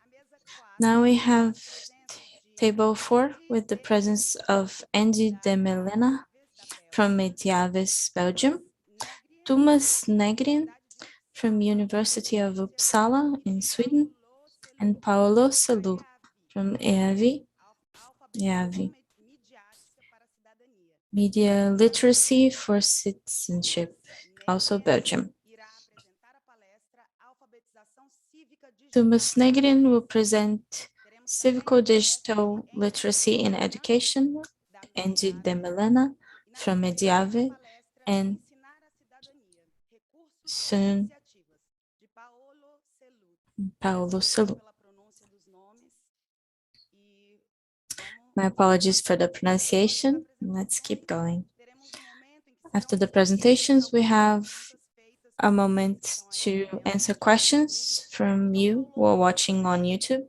So throughout the speeches, you can make questions and leave comments on chat. First, let's meet a little bit more of our guests. We start with Andy de Melena from Mediavis, Belgium. He's the coordinator of Mediavis since 2015, a project that helps citizens of flamenco communities to use digital technology and media in an active, creative, and conscious and critical form to participate in society. Cyberbullying, hate speech online, disinformation, and digital inclusion have a space in his agenda, as well as enjoying the opportunities of digital media to create, inform, and learn. Andy coordinated the vision and educational politic of the biggest juvenile movement in Belgium. He's a member of the Department Media from the group work of digital citizenship of European Schoolnet, and participates in media literacy expert in European Commission. Presided the platform against hate speech for coordination of regional movement. Good morning, Andy. Welcome very much. Thank you for joining us today. I'll let you take from here. Okay, thank you. And I didn't understand everything you said, but it sounded very good. So thank you for having me. I'm Andy, and I'll be talking about art and media literacy competencies. And I work for Mediavis, which is the Flemish Knowledge Center for Digital and Media Literacy that's been around since 2013. And if we say Flemish, that means the northern half of Belgium, where we speak Dutch, the southern half of Belgium speaks French, but also that we're government funded. The Mediavis was started at the initiative of the Flemish media minister. If we say we're a knowledge center, that means that we're research and best practice based, supporting the field in reaching the public, and digital and media literacy. We always take them together because for us in this day and age, we don't think they can go apart anymore. So they're two sides of the same coin. If we look at media literacy in our country, or in Flanders at least, we see that 4 sectors or 4 kinds of activities came together to form the field of media literacy in Flanders. It's digital or e-inclusion, it's online risks or e-safety, it's digital information, everything about that, especially about fake news and disinformation nowadays, and it's media arts education or media cultural education, which is the term that is more often used here. These four fields came together and they became digital and media literacy. And for us, it's a quite recent story. It's only been around about, I think the earliest discussions in Flanders about this started 15 years ago. And we don't have this wide tradition of media education that some of the other speakers have already shown you. So for us, often we started with the digital media and went into more other media afterwards. Now, in the start of our center, digital inclusion and online risks were the main topics in our work. And then we saw that propaganda by ISIS and fake news and Brexit shifted that from digital inclusion, went a bit on the back burner, and digital information came much more to the foreground. And then now with the corona lockdowns that have been around in the last 2 years in our country, we saw that digital inclusion was much more apparent again for our policymakers and came back to the policy forefront. But what you see here is that media arts education is the one that keeps being left out. It's although there are some initiatives there, it certainly is not at the foreground of our policy. So that is something to keep working on for the next few years. And I do wonder if the people who are watching this today, if this is the same for them in their country. Now, sorry, excuse me, Andy. Sorry to interrupt you. I just wanted to kindly ask you if you could speak a bit slowly for our translator. Because okay. Okay, thank you so much for that. No problem. Just going into the definition of what we see as media literacy in Flanders. And you see here that it is defined as a competency. And that means the whole of knowledge, skills, and attitudes to act adequately in a certain situation. And that situation being here, the mediatization and the digitalization of the world. And adequately is then actively, creatively, consciously, and critically. To make this more concrete, we put this into a competency model where you see the four elements: actively, creatively, critically, and consciously again.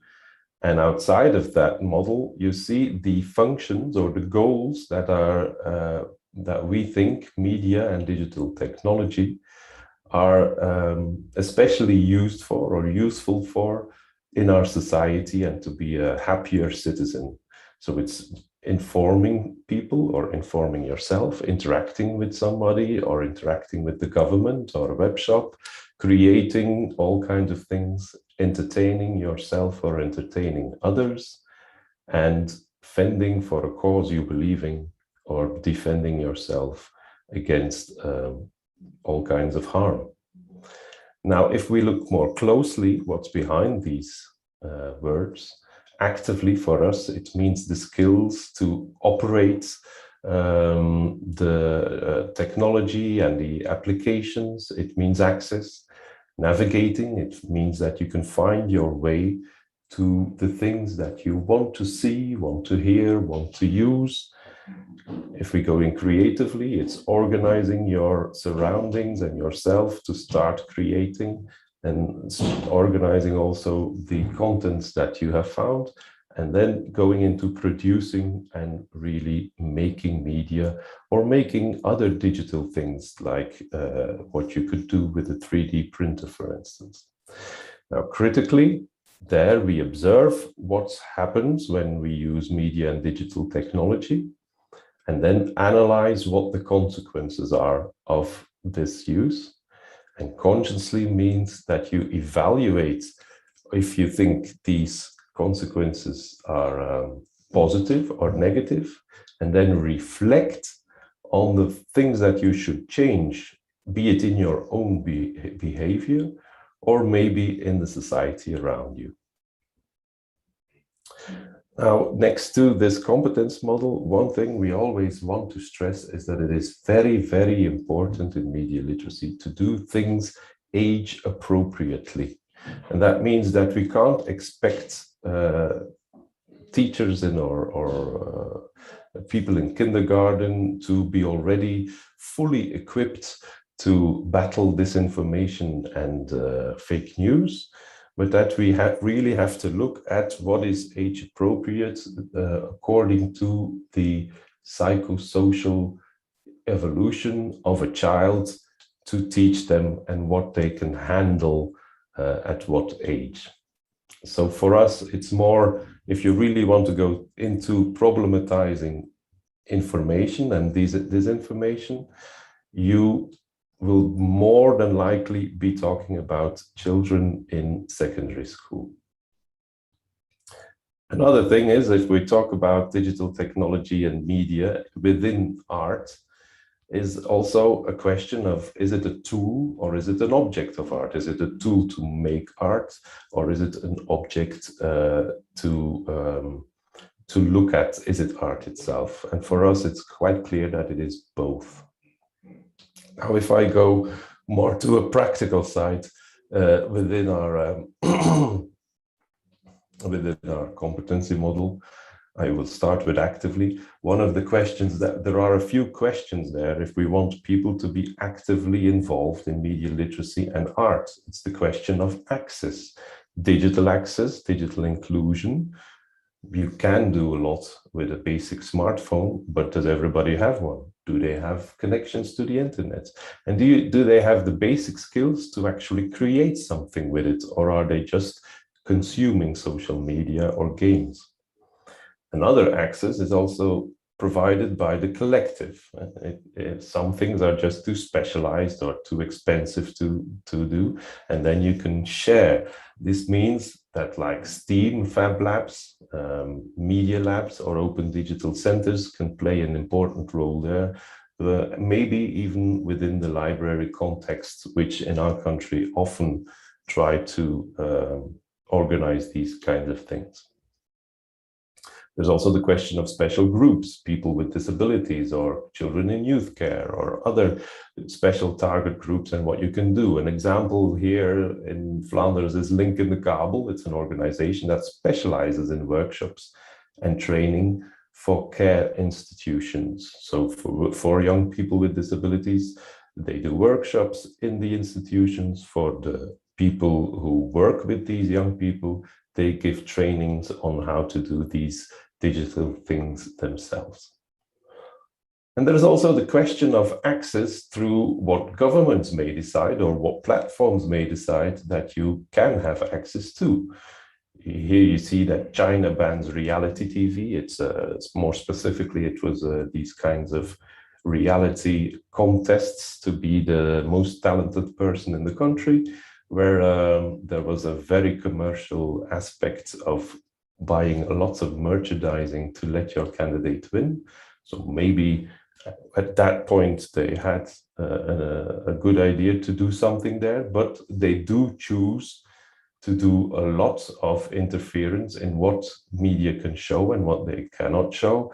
And they also want males to be represented much more as manly. So they get involved quite a lot, which is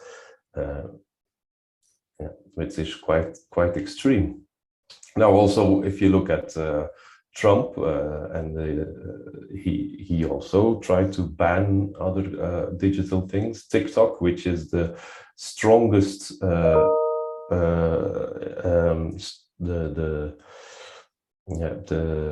which is getting most young people getting new young people online and on their app the fastest at this time.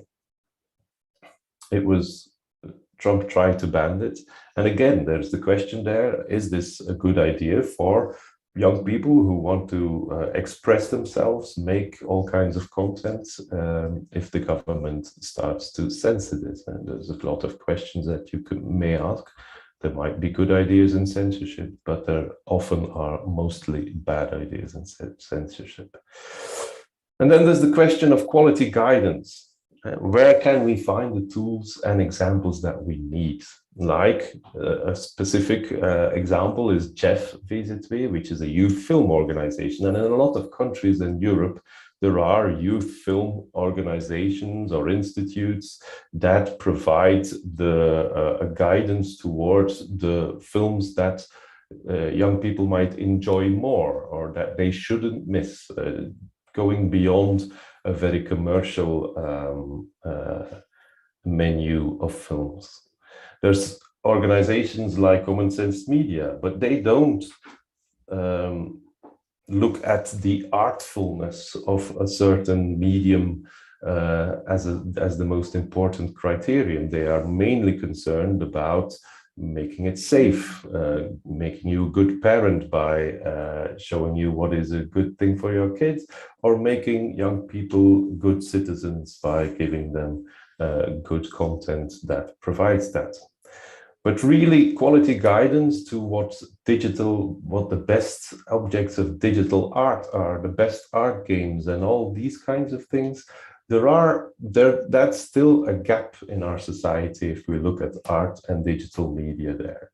There is an initiative in the Netherlands, at the Youth Film Festival there, Cinekid, that has the App Lab, where they give advice on what apps are really very artful for children, very good apps that have to do with arty aspects for children. But we're still missing a really guidance function towards art and media, digital media here.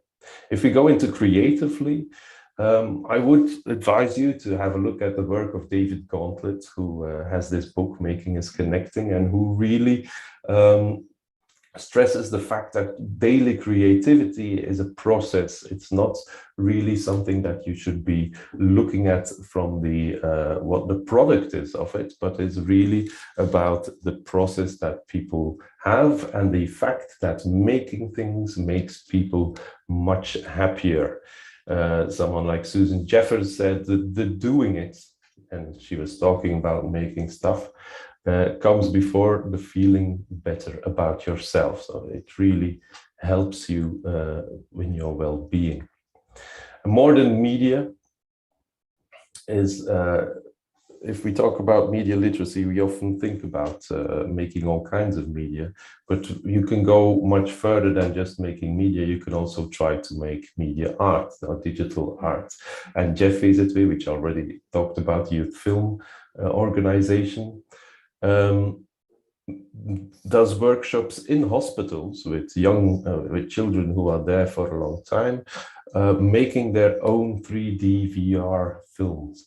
A very interesting organization is Nerd Lab, which is kind of an open youth work, an open STEAM lab for young volunteers, and it's where they make art with digital technology. That's really their goal. And they've also been working on the methodology behind that, the theoretical and the practical side of it in the last few years, where they stress community building, design thinking, and how to design the right makerspace to facilitate this. Now, this is a little video I will try to show you. I hope you can hear it and that I did it right. I think it's about 10 years old, but it's also a very interesting aspect for me of digital media and art.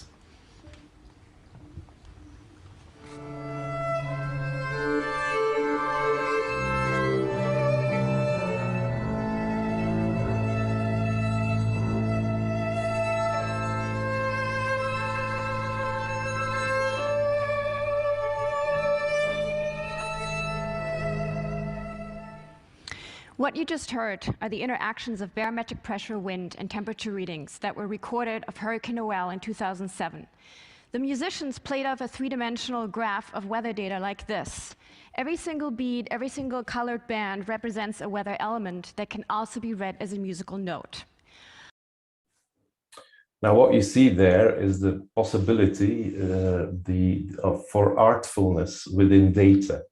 And data is one of the most prominent ways of providing information through digital technology and media at this time. It's also going to be much more prominent. We've been talking about this for years when it was about algorithms on social media and saying data is the new oil. But with the advent of more and more AI applications, artificial intelligence applications, data will become much more important in our information provision. And what you see here is that you can use data to make art, visual art, 3D art, but also music. One of the volunteers at NerdLab, he makes music from the sound that planets make while they are moving around the galaxy. They make certain tremors that you can register on Earth, and then from those tremors you can translate that to music. It's a very interesting project of what all the things that you can do with data are. Now, from creatively, we'll be going to critically. And there you can do all kinds of things with art.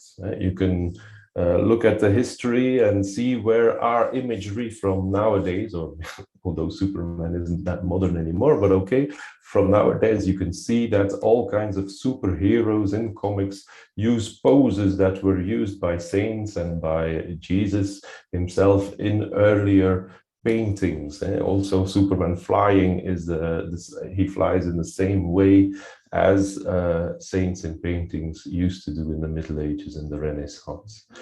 You can look at what AI is doing with deep fakes, with all kinds of art now. You can have photographs, but you can also have paintings. You can make them talk to you now. You can. There's lots of things to be done there, and you can think about what is real and what is not. And then there's also just looking at the dynamics of art itself, especially of visual art, where you can see that the building blocks of visual literacy that are used here in one painting of Napoleon or in the other painting of Napoleon paint a totally different picture, so to say. Now, other things is that art has been showing us that you can be duped by visual tricks. It has been showing us that for years and years, and now we see that digital media also does the same with us. Now, for that, things that you can work on are things like visual literacy, looking at art and media. And we've made this interactive video with in Belgium famous director, a good cameraman, and a good editor of movies, where they talk about what the building blocks of visual literacy, framing, perspective, distance, light, editing, and also enhancing your images mean for them in their work. And you can use these building blocks to critically look at art or look at media or look at all these kinds of visual impulses. You can also go back to creating and use the building blocks to create things. Now, these building blocks, it's not always easy to talk about them, or just very getting young people enthusiastic to talk about them just by saying, well, what do you think about this building block or this building block? So visual thinking strategies is one of the ways that you can go about it. It's something that was developed within the museum sector, and where you look at images in group and discuss them with 3 questions that you keep on asking these 3 questions again and again and again. So you ask the group, what is happening in this image? You never just say, what do you see, or what is in the image? You say, what is happening in this image? And then you ask, what do you see that makes you say these? Because these are the arguments that give you that they can give to really show you what is happening in the image. And then there's always other things happening in the images as well. So besides just focusing on the first thing that they say, you can go, what else is happening? And again, you can start this cycle of questions. Another thing that we see is that audiovisual media, be it films or archival material, is often just used as an illustration in the classroom. Whether you go in the history class, texts or a letter, they are critically analyzed in the classroom, but the images and the videos, they are often used without questioning. They're just an illustration. You show one image and you say, well, this is what the Middle Ages in Europe looked like. A period of 1,000 years is very difficult to just illustrate with one image. But then that's why we made an interactive video together with our digital visual archive, MIMO, about the questions that you should ask as a teacher, or that you could ask together with your students about these images, about this archival material, about these videos that you are using. What was it? What is it? Who made it? Where did they make it? When did they make it? And so on. Another thing that you could do is use the tool that was created by René Hobbs, Mind Over Media, where you can, which looks at propaganda in the classroom, and where you can upload an image and rate it with the classroom from harmful to beneficial. You could also do this for art, because art historically and contemporary as well often has a propaganda function. Or you could use visual literacy as a media literacy en plein air, which means that you use these visual thinking strategies outside while walking around. You could look at heritage objects, you could look at statues, but you could also look at a tourist shop and see how you are commercializing as a region, a city, or a nation, your own identity, and what image that you are propelling within this kind of setting. If we go from critically to consciously, it means that we will be looking at the consequences of using all these media and art, and we're also reflecting on what we want to change there. And you could see art as a reflection in itself. If we look at the first image there, it is a large reflection on what is real, what is the worth of an image, how far does it go, how can you let you reflect on it for yourself further. But you can also reflect on art itself. And you see here a statue of the man who is measuring the clouds. Now, this statue is a bit of a controversy in our country at the moment. It stands on top of a cultural building. It's quite a modern statue. It was made by Jan Fabre, and Jan Fabre has been accused by people who worked for him for sexual harassment. So he has a lot of these statues on different statues on cultural buildings. So some cultural buildings are now choosing to remove them. Others are saying it's not that it's not necessary to remove the art itself. But it also reminds us a bit of the discussions in the United States and also in our country about statues of generals that were fans of slavery, or our own King Leopold II, who colonized and was responsible for the colonization of Congo in Africa. So there's a lot of reflection, societal reflection, that you can do on art objects itself. Or you could reflect on the words of artists themselves. And you see here Kirel Benzi, who is a data art, and he's very enthusiastic about that. But he also says, because this art is based on data, the piece has a more objective truth behind its construction. And I think that is a very bold statement, that if we look at everything that we know within digital and media literacy about data and about the use of data and the collection of data, then we can have a very big discussion and reflection on that statement as well. We can use art as the expression of the reflection. And if we're doing this with young people, we might want to choose some forms of media art that they enjoy a lot at this time, which is TikTok movies on the one hand, or memes on the other hand. If you don't want to use TikTok, you could also go to something like Flipgrid, where you have a more educationally, you can close off the environment and use it in educationally, but you still make these kinds of videos, and you can have interaction with these videos within your group that you have defined then.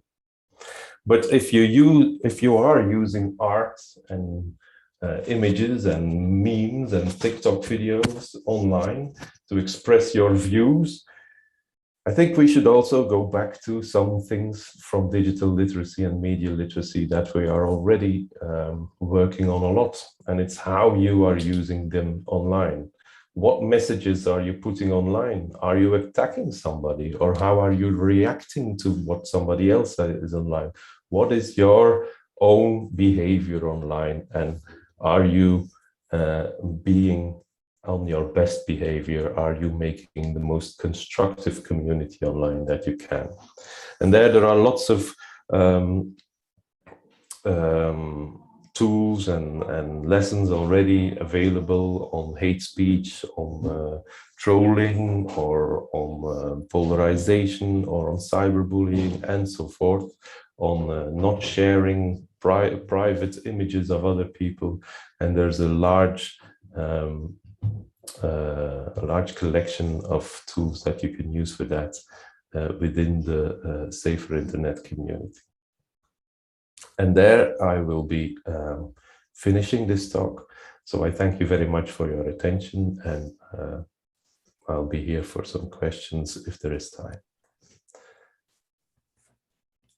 Thank you so much, Andy. And I apologize for the pronunciation on say your name. And please join us after these two next panels for the question and answer moment. Nós agradecemos muito. Agradecemos. Thank you very much, Andy de Melena, for the excellent presentation. Now we will know a little bit more about Tumas Nagrin from Uppsala University. Tumas Nagrin is Senior Professor of Didactics in the University of Uppsala and Associated Professor in History specialized in Science of Education from University of Vilnius. His interests in research include education for international comprehension, historical thinking, understanding digitally, and critical thinking of human rights.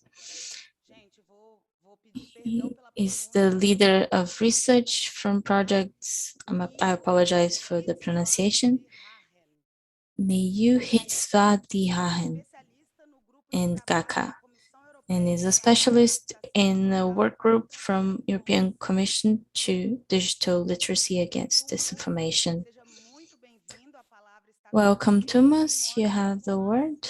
Welcome. Thank you so much for joining us today. I'll let you take from here. And please, just to remind you, if you could speak slowly, just to help our translators. Is that okay? Okay, thank you. I will try to speak slowly. I'm not a slow speaker, but I'll try to hold it slow. Thank you. And so I will be sharing my screen now and show you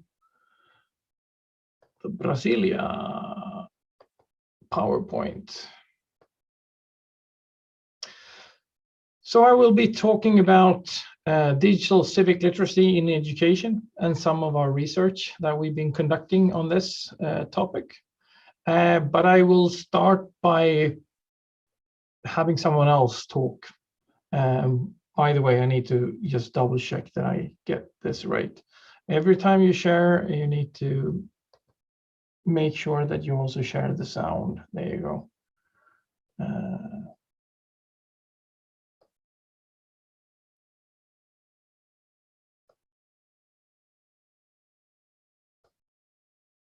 Okay, here we go. Listen carefully. He has some important, this is an important message from Mark Zuckerberg. I wish I could keep telling you that our mission in life is connecting people, but it isn't. We just want to predict your future behaviors. Spectre showed me how to manipulate you into sharing intimate data. Oops.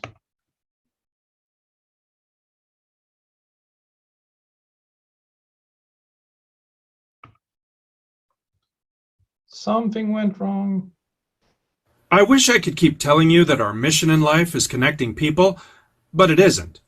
We just want to predict your future behaviors. Spectre showed me how to manipulate you into sharing intimate data about yourself and all those you love for free. The more you express yourself, the more we own you. So that was a fake video of Mark Zuckerberg that was posted by Bill Posters, who, as a critique towards Mark Zuckerberg not taking down fake news on Facebook in 2019. So you can actually hear what he's saying, and it looks kind of genuine. Nowadays, you can make much better deep fake videos, and you can actually trick the ones who are the best at this. And you can see from some recent research that the people who are the best in technology cannot detect fake videos themselves, but they think they can. And this goes in our studies as well about young people, and it goes for media analysis as well, that there's a problem with people thinking that they are good at navigating online information, but they are not. The most confident ones are sometimes the ones who are tricked the most. Today, we can download apps and easily create deepfake videos ourselves. And I think you've been seeing some today already and yesterday. And we are facing a real challenge here, where rumors online can support genocide, as in Myanmar.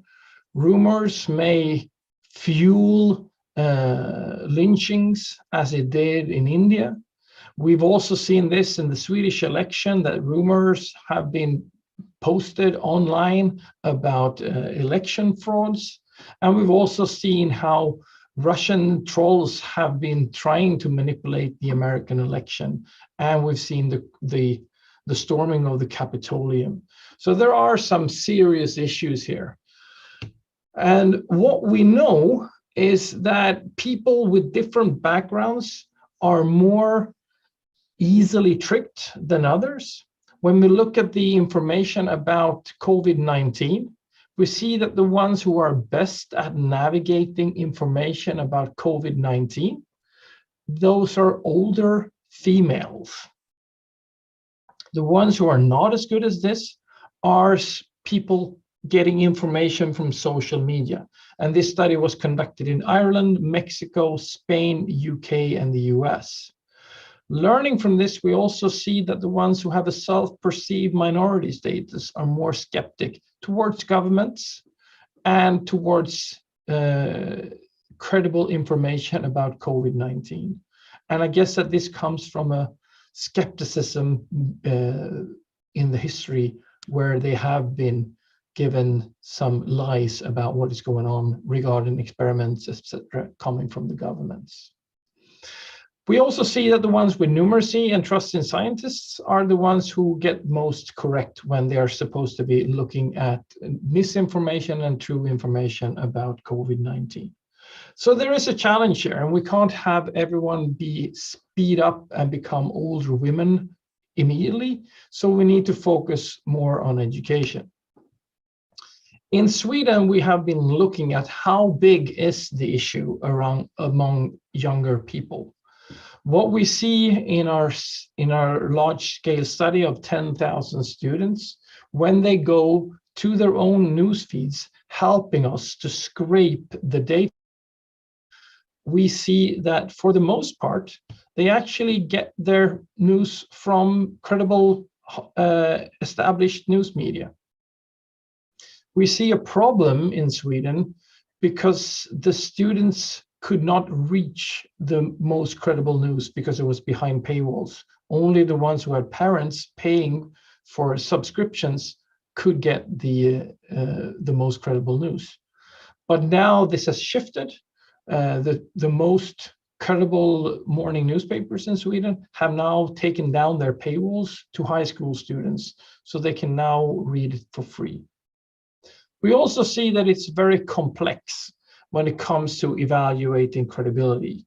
It's a practice with many levels, and simple keys and checklists about how to do source criticism are not enough to navigate digital news. When we did a survey on how skilled Swedes are at navigating digital news, we would feed them with misleading news and credible news, and they were supposed to be evaluating them.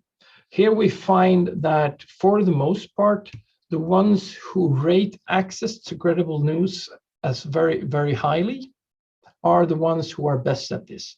We call this credibility importance, and it seems to be key across all our experiments, that if you have a mindset that it's important to have access to credible news, then you are also better at debunking fake news. We also see that higher education could help. Also studies in humanities and arts, natural sciences, and technology.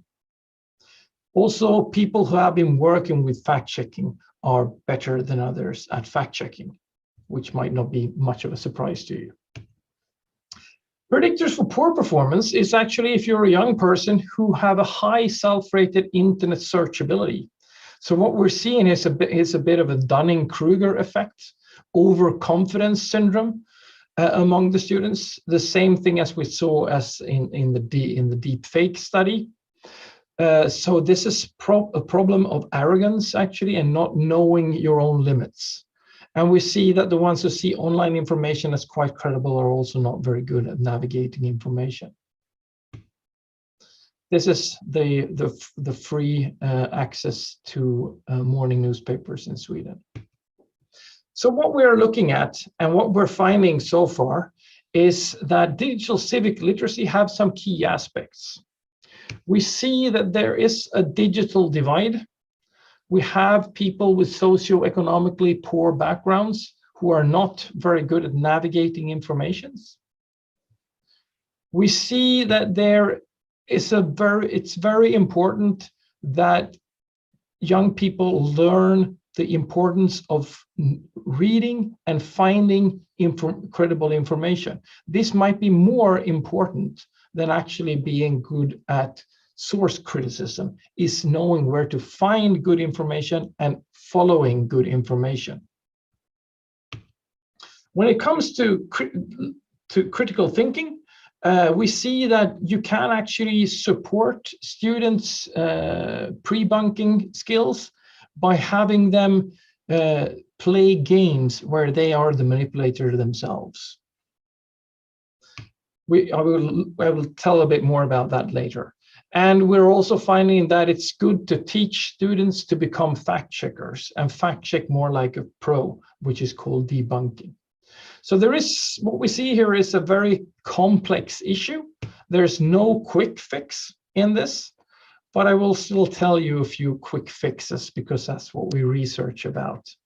And one of the first things that I need to tell you is that what we do when we try to understand how education can support students' digital civic literacy is that we go into what we call design studies.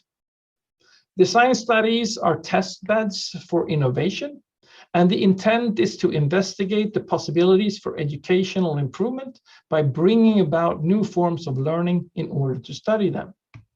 This is based strongly on prior research and theory and carried out in complex, messy classrooms and schools. So what we do is that we go into classrooms and we test the designs that we have, new technology, new types of teaching methods, and then we evaluate, we redesign, we test it again, as you do in any design. What we have been testing in Sweden and in other countries is the bad news game. This was originally designed at Cambridge University in collaboration with Droch in Holland. Now we've tested it in Sweden, and it's actually available in Portuguese. I think that you should send them an email so you can actually get a Brazilian special edition of the Portuguese version. But if you play it, you will find that the game itself tells you that you are now the manipulator. You are the one supposed to be tricking everyone else to believe in your fake news. So you play on emotions, you become an imposter, you spread conspiracy theories, and you learn all the tricks. And what we see in research is that after playing this, which takes only like 15 minutes, the players become better at debunking misleading tweets. And at the same time, they continue trusting more credible information. Another way of supporting digital civic literacy is to use the plugin, which is called InVidVerify. InVidVerify gives you the opportunity to right-click on any image, and then you can use multiple search engines. For instance, if you would right-click and use Google reverse image on this image to the left, Google will give you this. This image seems to be dealing with terrorism. If you do the same thing with Bing, another search engine, then it gives you this instead, because the algorithms differ and the design of the database is different, or the search engines is different. And coming from this, we can click us through, and we're finding that this is actually not a terrorist at all. It's a manipulated image of a human rights activist.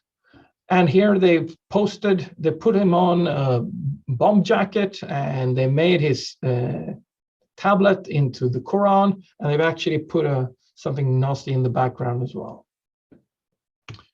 When we introduce this tool, the InVidVerify, in classrooms, we ask students also to do forensic searches, because the tool in itself helps you analyze images with the help of AI. We have teaching materials that looks like this in 4 different languages, where we support students in the learning, and then they will come out with a better understanding about what is happening. I think that Divina has already talked a bit about this. So anyway, this is something that you can do in classrooms, and we find that it actually has a significant impact on students' learning. We've also designed a self-test, which is called the News Evaluator. This comes from the strategies of debunking information like a fact checker.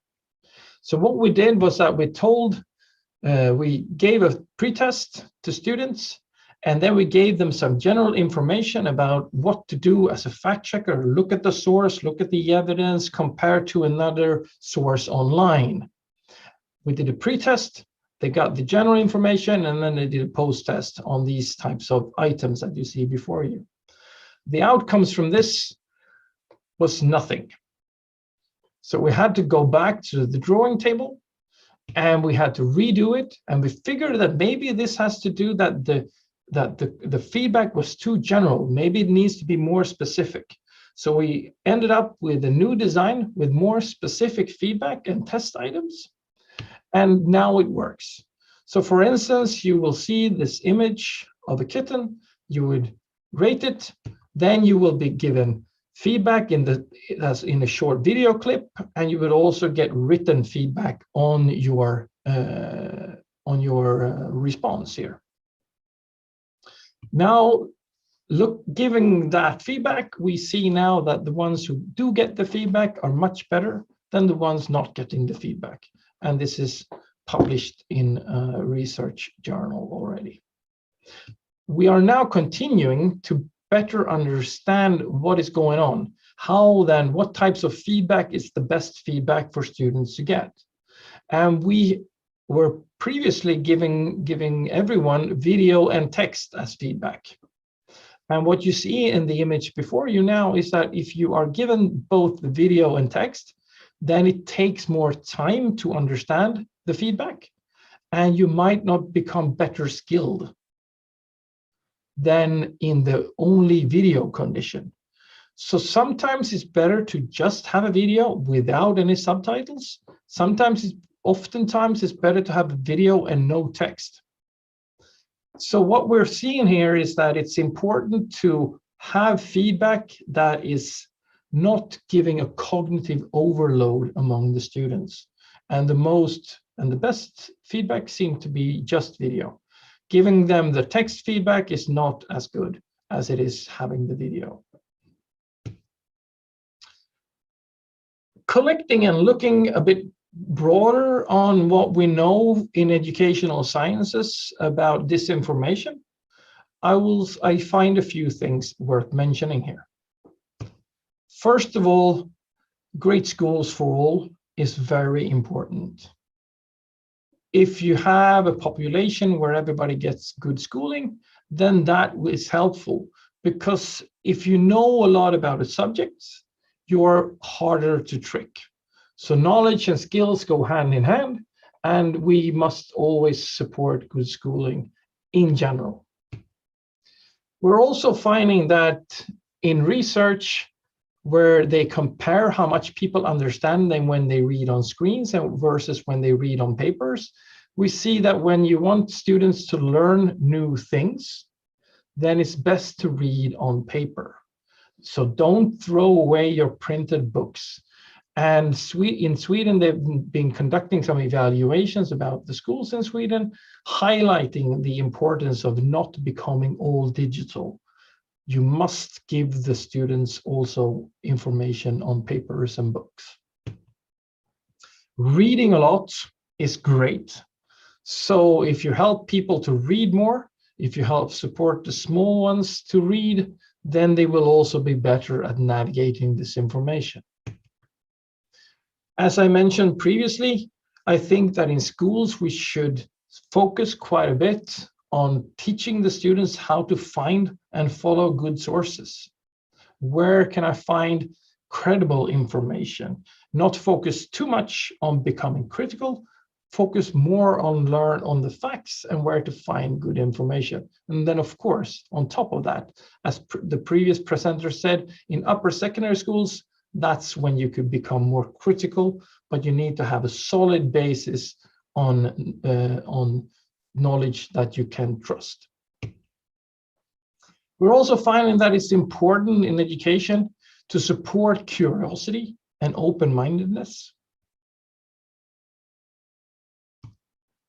And digital civic literacy can be supported in education and in games.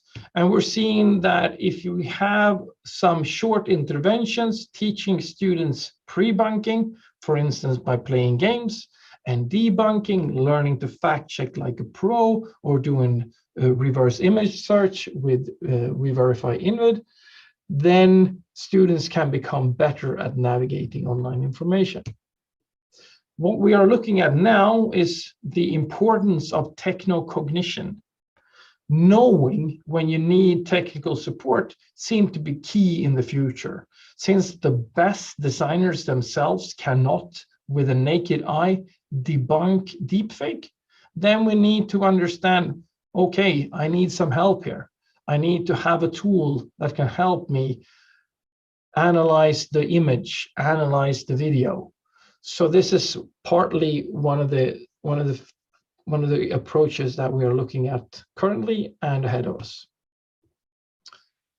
When it comes to evidence-based digital resources, there are not that many out there. There are a lot of good things happening, but so far, not that many that has been scientifically evaluated.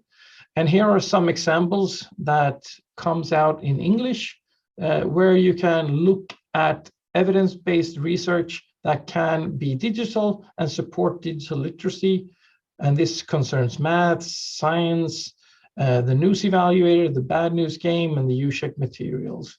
So these are all materials that you can use and which has been tested by researchers in practice. So, and with that, I am finished with my presentation. Thank you. Thank you so much, Andy.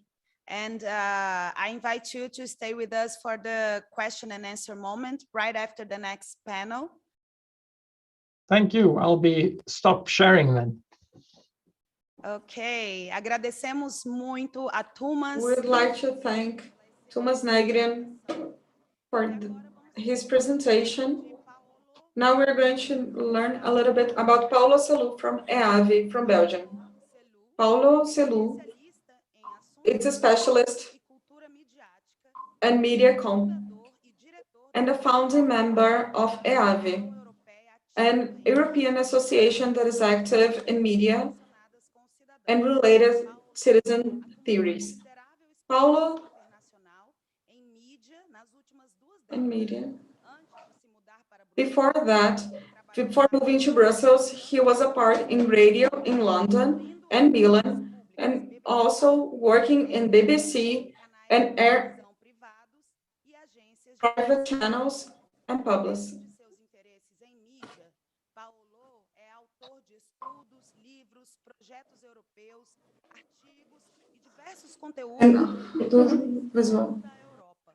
In all Europe. He's also a part to be of consulting, including the European Union, the Audiovisual Europe Observatory, and the Directive Committee for Media and Society of Information and European Counseling. He contributes to conferences and collaborates in different networks and organizations. With the words now, Paulo Selou. Welcome. Thank you so much for joining us today. I'll let you take from here just to remind you to speak slowly, please, so our translators can follow up. Is that okay? Thank you, Larissa. Yeah, indeed, it is okay. I am in the last part of the day, so I'm a bit tired, so I will be slow. And so it will be a win-win, is easier work for the translator. I am, in fact, I was wondering about what could be more useful to your audience at this stage of the conference. I think I am the last speaker. You have had excellent presentations. I really enjoyed most of them today and yesterday.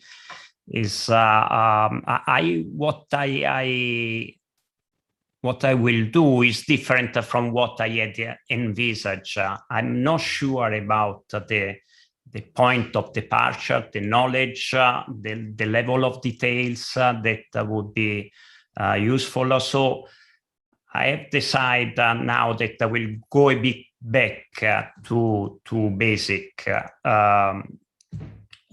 things, offering a bit which is my experience here in Brussels. So we have been working for EAVE, the organization I'm working for 15 years, possibly more.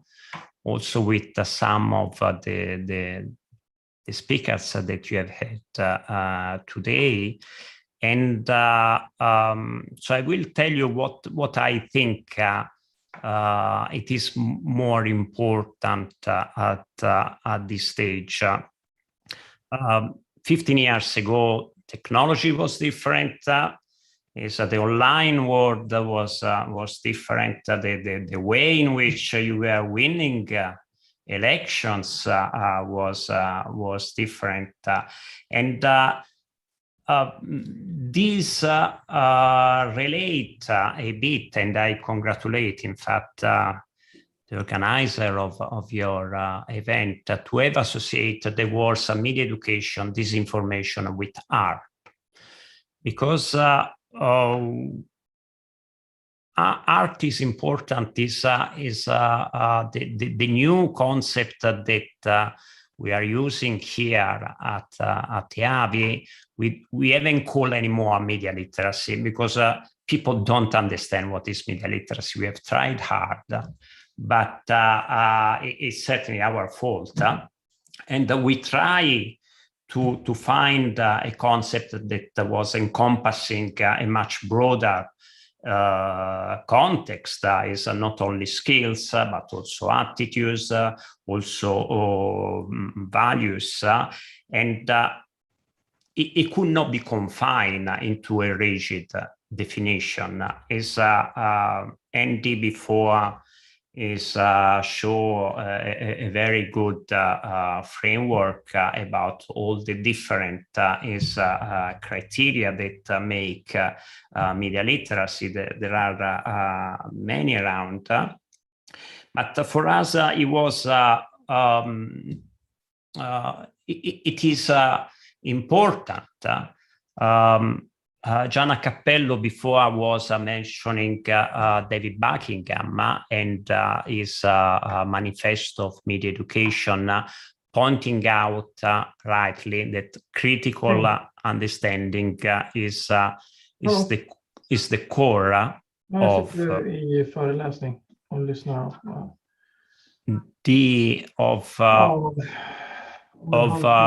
Jag vet inte. I think, Thomas, your microphone may be on, and so I don't dare to say something different from David Buckingham, who is obviously an expert, having worked on this for authoritatively for so many years. But for us, the key word is not anymore critical thinking, but is awareness. And this relates to what I was mentioning before about getting back to basics.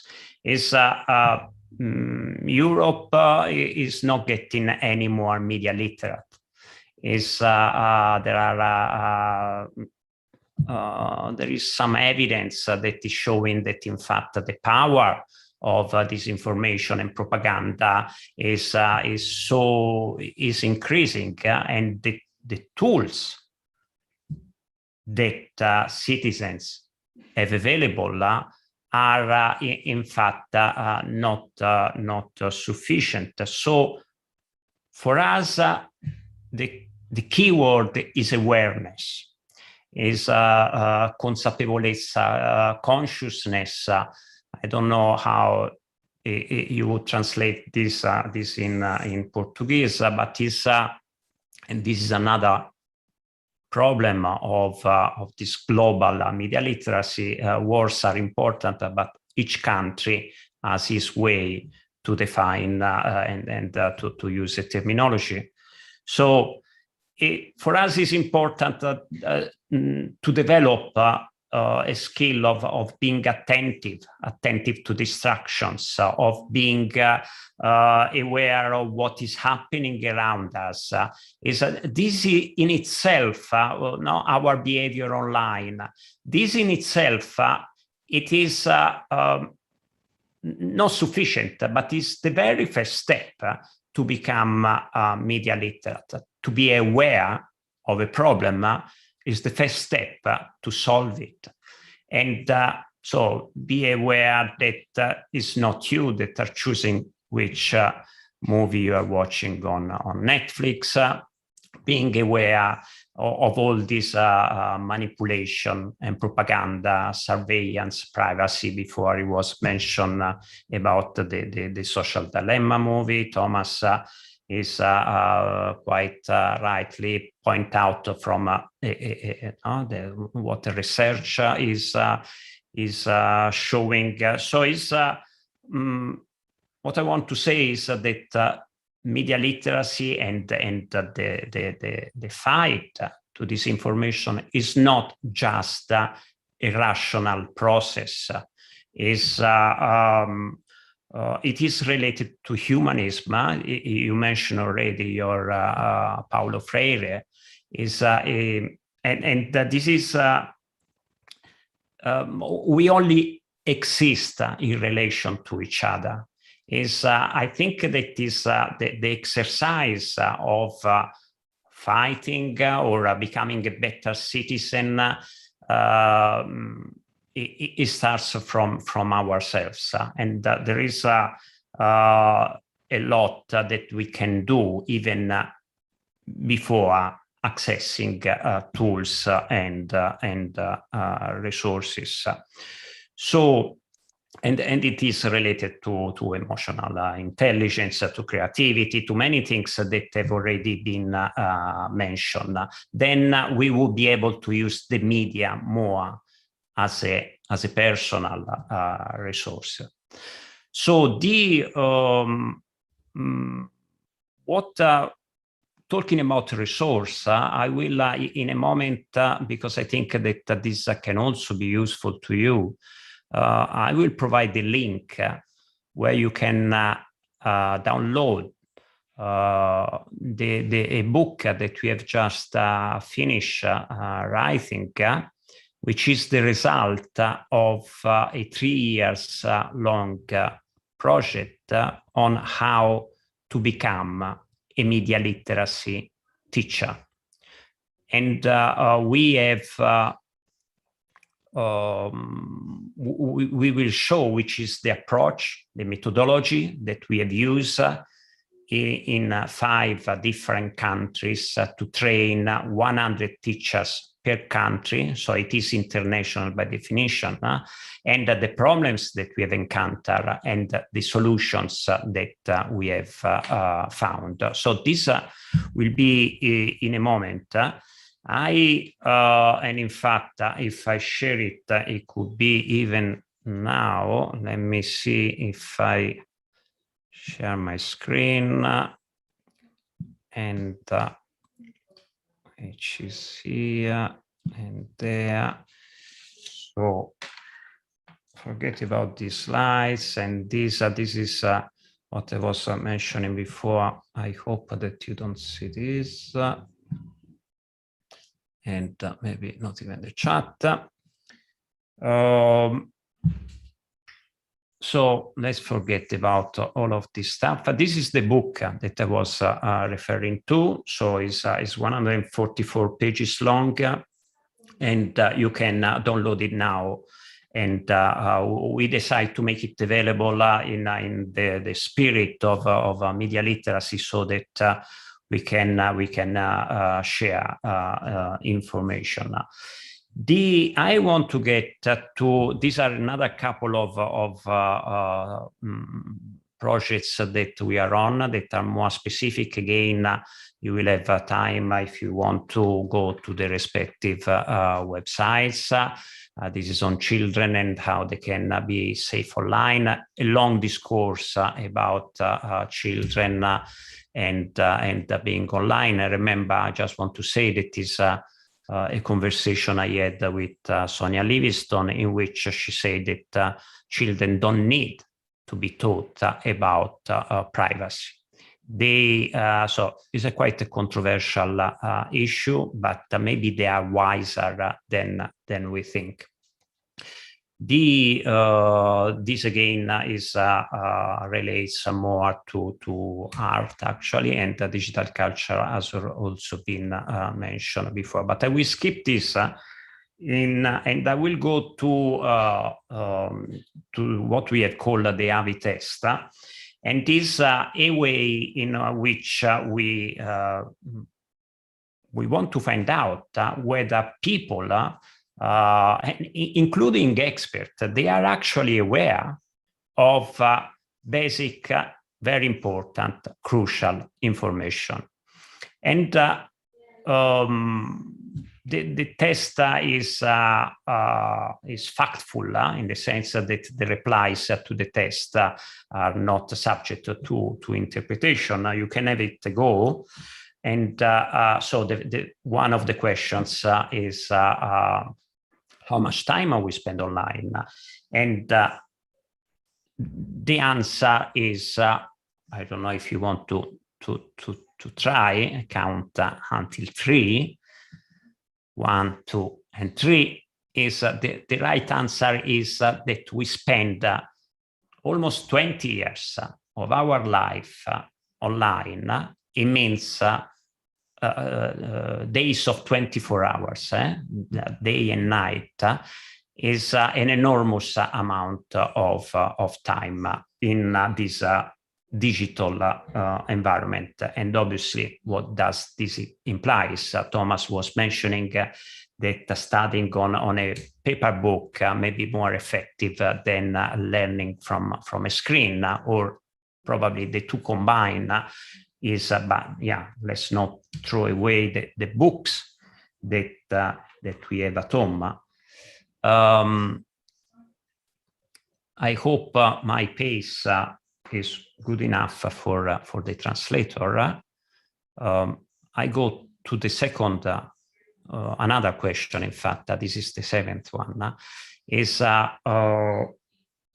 to show that there are an enormous amount of fake accounts that are deleted every day, and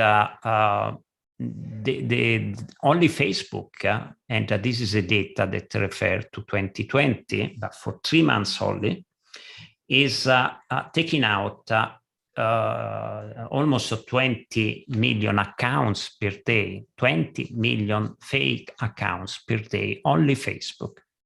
And this should give you the idea of the magnitude of the issues that we are dealing with. Remember that this was one of the main strategy, successful one, to win some elections. And if for those that want to know more, there is a discipline that is called strategic information, that is that study how to influence citizens that are living in a foreign country. And there you have Russia, China, and Europe, and the States, South America, and so forth. So the issue is, to say the least, global.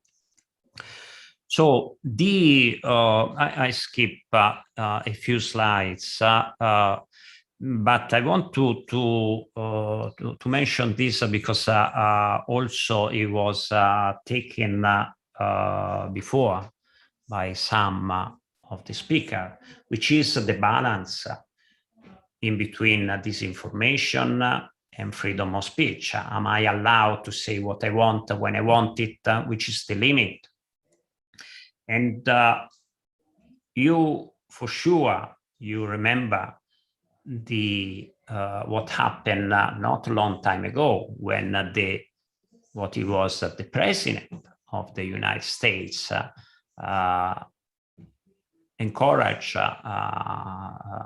hate and invite people to walk to the Capitol, which is the American Parliament.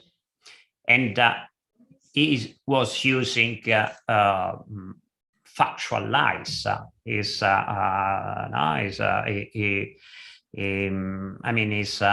Obama comes from Africa and so forth, and or I won the election, and this is the kind of strategy, and that at one point immediately, in fact, is because also we have to remember that was not a school trip. 5 people died in that event. social media remove Trump from their accounts, and Trump had on Twitter alone 88 million followers. So it is not now, we don't have the time and the role to discuss about there is no right and wrong. Many issues at stake that should be considered, but they are very, very important for the future of our democracies. Let me mention, and this is the last thing that I mentioned, that in our effort to promote media literacy, we try to find appealing ways, in this case, a metaphor of the food, the content that we digest or not through our screens. There are information that gets it through our eyes, through our ears, into our body. It's like the food that we eat. Is it healthy? Is it something that should be avoided? And again, the idea is going back to the basics. When I say let's encourage people to reflect about those issues, and not only also in a positive way, because I mean it's obvious that the media make and do many great things. So I also want to get to some conclusions. Is link to the disinformation and freedom of expression. I am very glad and that the European Commission and Europe has moved policy into having more regulations about social media and the content that is online. The more general point is, and this debate is also an opportunity to do so, is democracy is the fight for democracy. So is together with trying to have individuals that can improve their well-being, their digital well-being. We have also to take care of our societies and democracies. So the investing in people is what I feel in organization and governments should do, like families invest in the well-being of their children. We are going to have the AVI Conversation 2021 that is again offering one more space to debate on these issues for a month, starting from the 9th of November. And you are very welcome, obviously, to join us. So I don't know whether I ever stop sharing my my screen, or if I have ever start to do so. But yeah, I am here available if you have any question or curiosity. Is back to you. Thank you so much, Paulo. Agradecemos muito ao Paulo Selou pela excelente apresentação. Thanks a lot. E vamos agora para o momento de perguntas e respostas do público. Ao longo das palestras, surgiram dúvidas, questões e comentários interessantes sobre os temas apresentados. Selecionamos algumas. O tempo de resposta será de até 3 minutos por palestrante. So for our international guests, I've just pulled some questions that came from the audience, and I'm going to read them down first in Portuguese, then after in English, and each one of you will have 3 minutes at most to answer. Is that okay? Okay.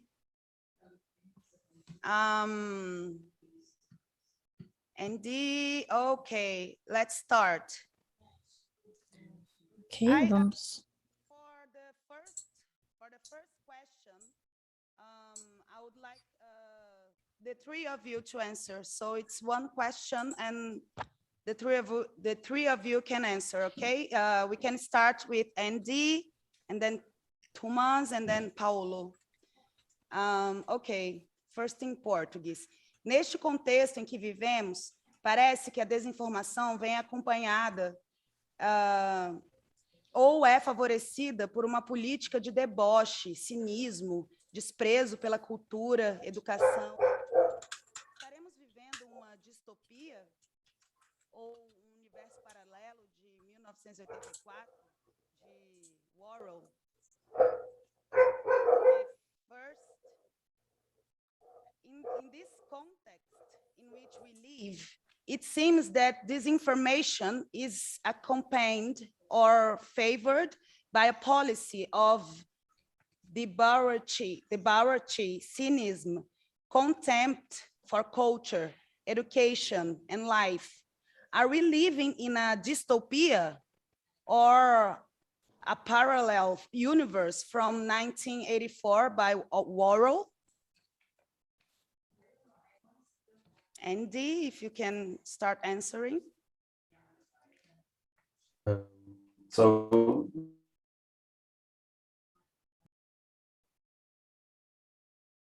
okay, I feel like yeah. 1984 because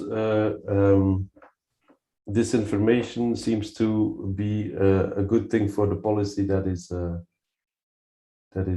well, for policymakers. Is that what the question was? I'm gonna read the question again, okay? Yes, I didn't hear because it. you got a bit freeze for me, so I couldn't hear you as well. So I'm gonna read the question again. I think it's gonna be easier.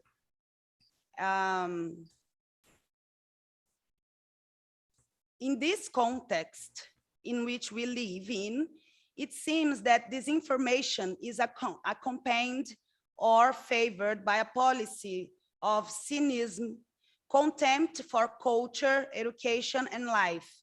Are we living in a dystopia or a parallel universe from 1984 by Orwell? That is the question. Is it hard to understand?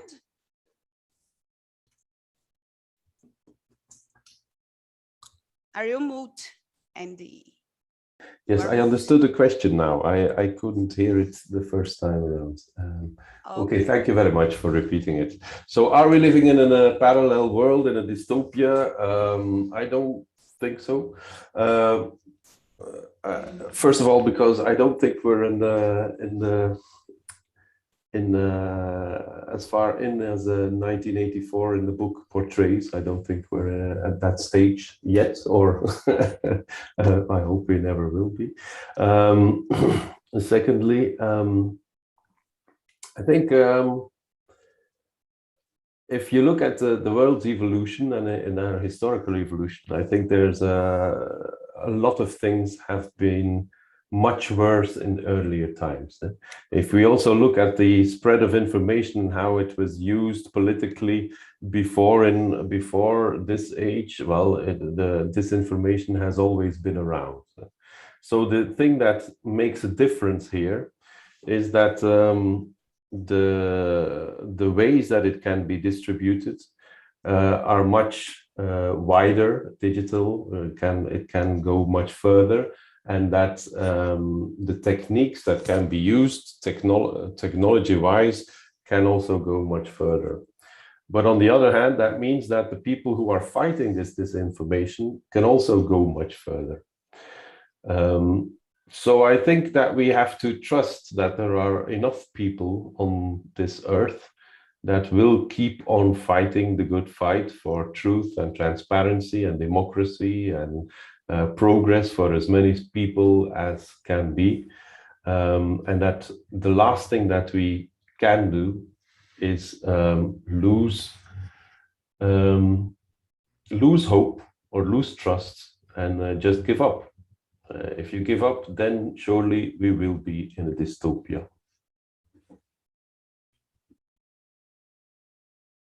Thomas?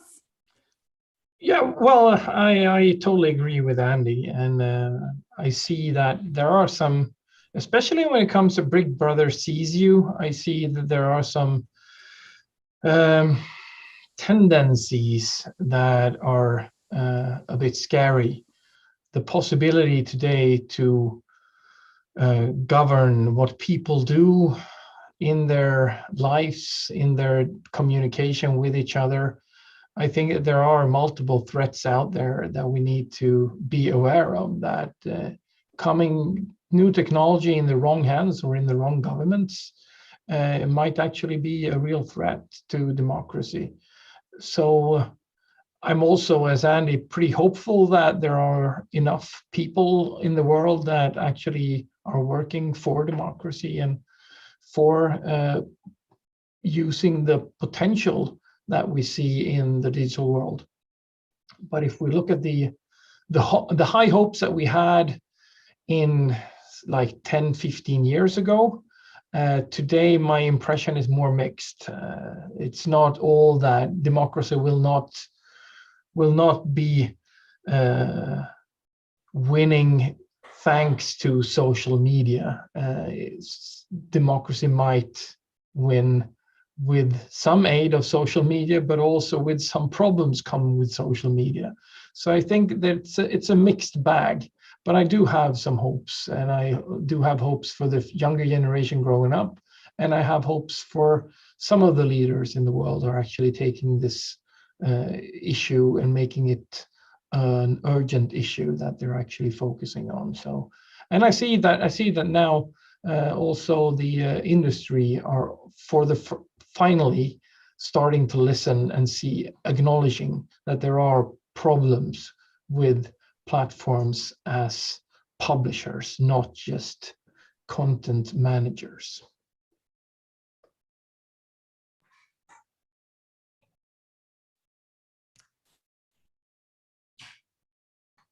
Yeah, I don't know whether it's my turn, but probably it is. So I'm optimist by definition, and this doesn't mean that one is silly.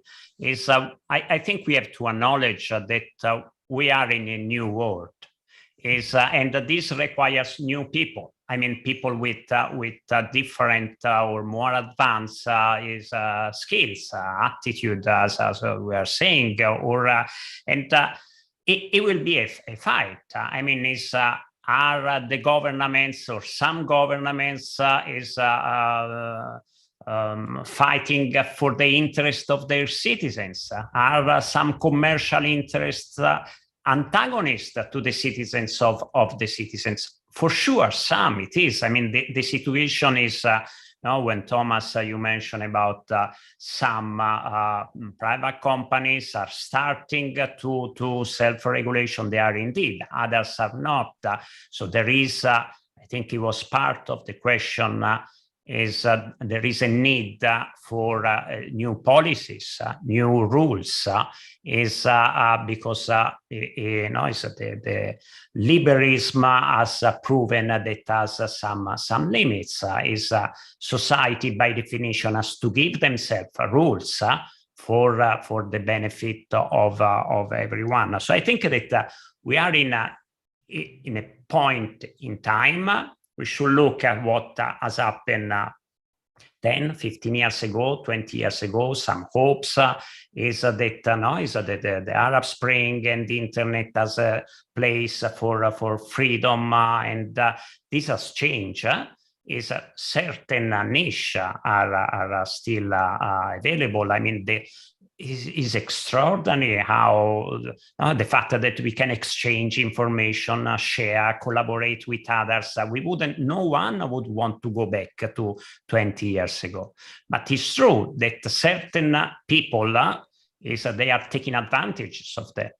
And now is the manipulation, surveillance, privacy, you name it, so we have to develop better individual skills and better skills for our societies. But for sure, we will manage. I had a friend of mine that was saying that we are destined to be successful. There is no alternative. Of course, we will.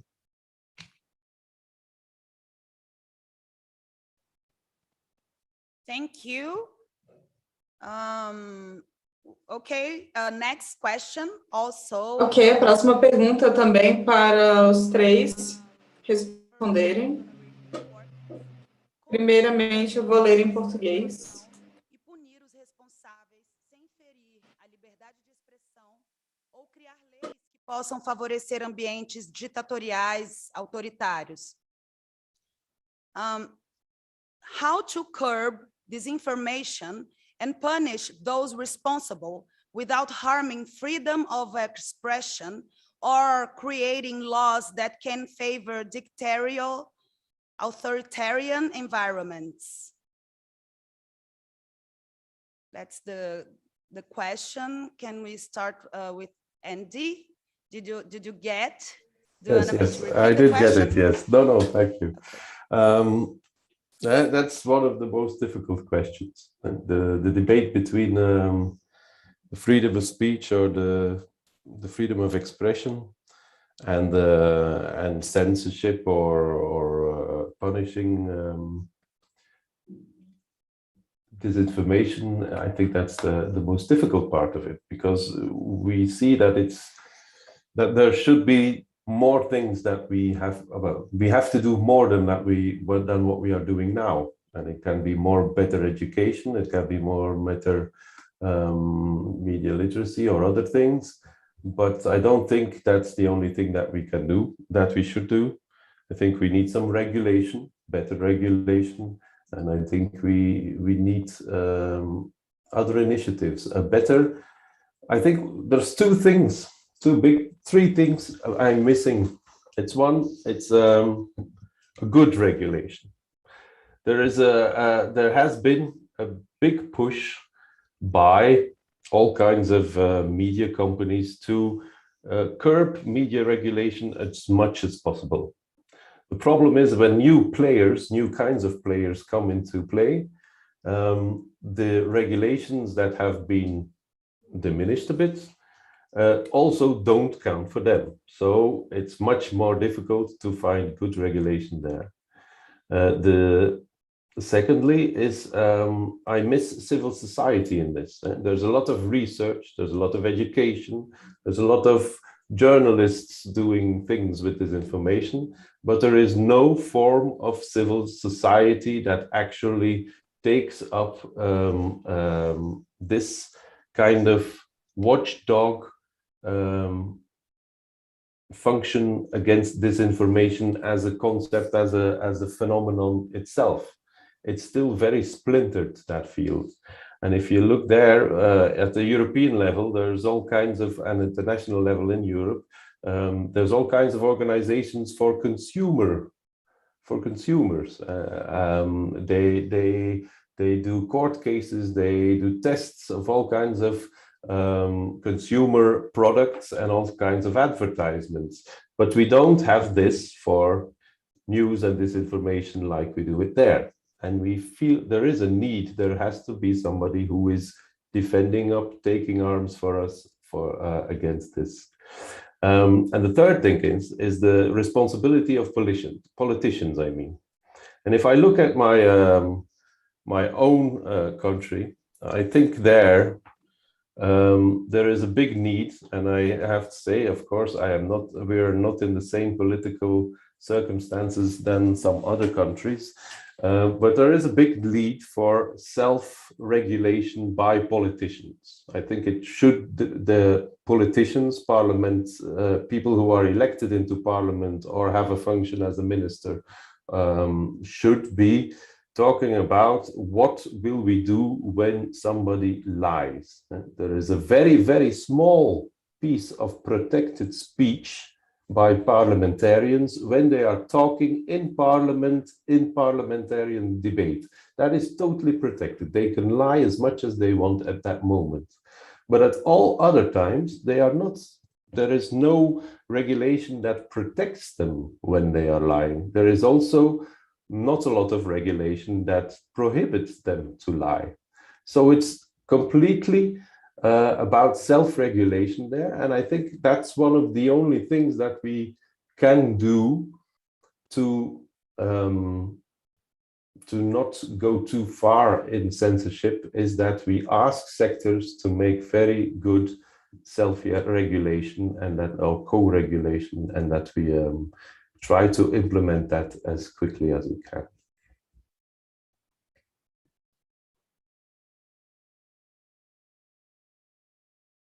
Thank you, Thomas. I don't have that much to add. It's actually, I think that in general, my sense is that we have laws and they are supposed to be implemented, and to what extent they are enough. I mean, legislation needs to follow and be updated when new threats arrive. So I think that that's one way of doing it. But in general, I think that the matter of disinformation needs to be addressed by all of us and all the actors, but it's primarily a problem of legislation when it comes to the real threats. And I'm not sure. I don't work much with legislation, but I'm thinking that it could be good to just look at the laws that we have already and in what ways they need to be updated. And being in education, I think that it's great that we have an educated population and citizens, but the worst matters or the worst threats and law-breaking activities, etc., should never be part of what we should be putting on the shoulders of our students. That's for the institutions of each country to work with. And censorship, we have old laws and they are working to some extent, and I think that we need to update them. But then again, I would leave that to the experts in that field to make the call on what needs to be done. I'm the wrong person in this field to answer that question. Sorry. So, from my side, I agree with most of the things that have been said, but we should, I mean, there's a need for policy, and obviously for good policy. Is the situation is very different from Norway to Italy, from Brazil to Russia to so it's very difficult to address the issue with for all. But it's true that citizens are the victims.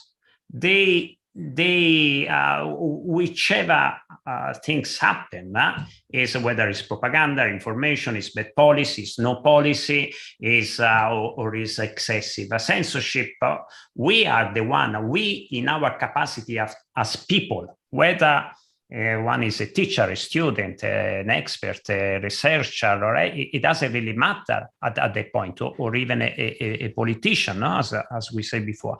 So what can be done is truly, I would say again, back to common sense. What would be better for the quality of life of people?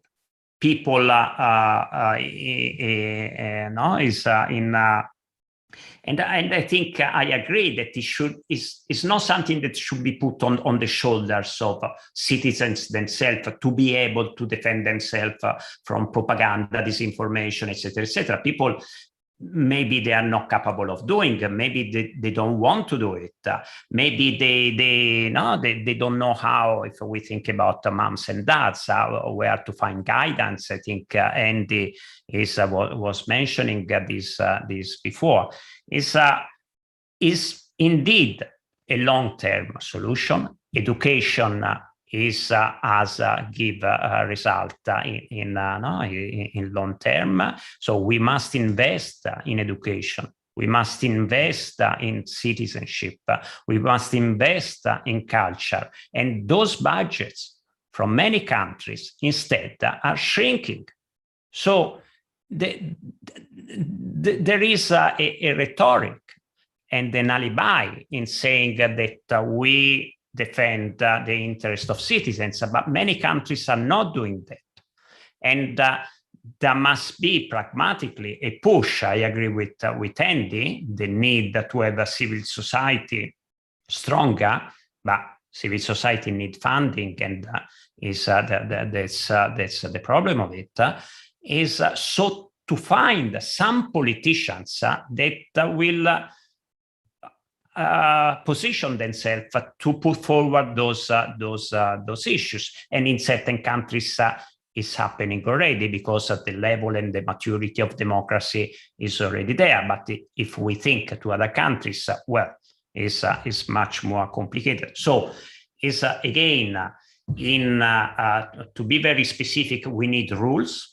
And we need to invest in those sectors that are a bit unpopular for certain politicians. That is education, that will give results when maybe they will not be there anymore. So it's not too convenient to some of them. Again, investing in ourselves, in the people. This is true for Brazil as well. And is at one point this critical level of people awareness reach always is the Overton window, etc., a level in which certain things are not acceptable anymore, and then you change.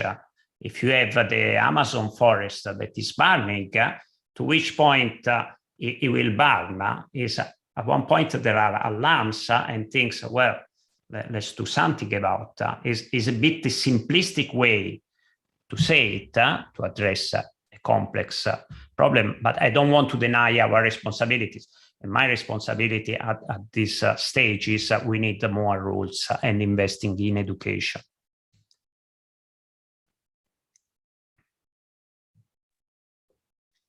Thanks a lot, Paolo.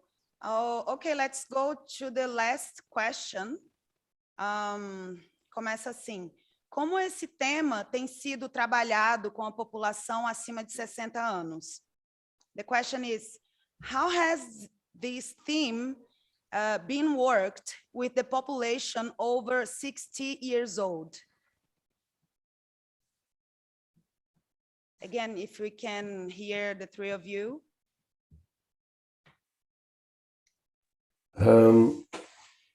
I think we have to acknowledge that there haven't been that much initiatives for senior citizens or for older people. There have been a few projects. We heard some, I think the study from that Thomas presented was already talking about older people as well. We have had a project with several European partners where we wanted to bring young people and older people together in workshops in the free time, in socio-cultural activities.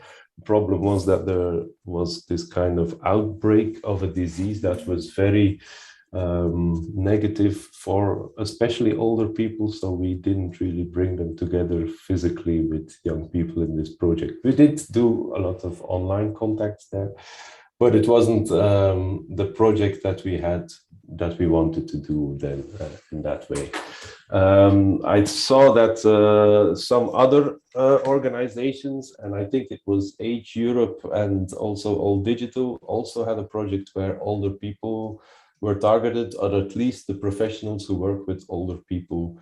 And they, as well as like we did in the Smart EU project, made a kind of MOOC for people who work with older people, I think. So there are some initiatives. I think in our country, there is also some libraries who work together with a low literacy organization, and that made this kind of an exhibit that you can put up in your library about this information. What I also like with this organization is they have this kind of, how do you call this, a bicycle with a that you can load with all kinds of stuff. So it has something in front where you can put items in. I have one for my children, but they do it with this kind of mobile cafe. And they go to a library, they open the thing, they get some deck chairs out, and they have a coffee machine in it, and they start talking about digital literacy with all kinds of people. And they can also talk about this information. So there are some initiatives, but not enough at all.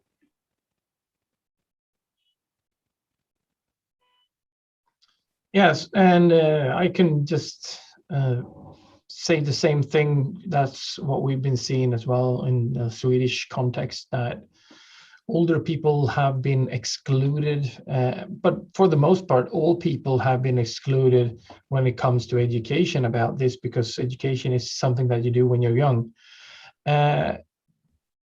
We have, however, seen that the situation among older people is not as bad as one thought initially.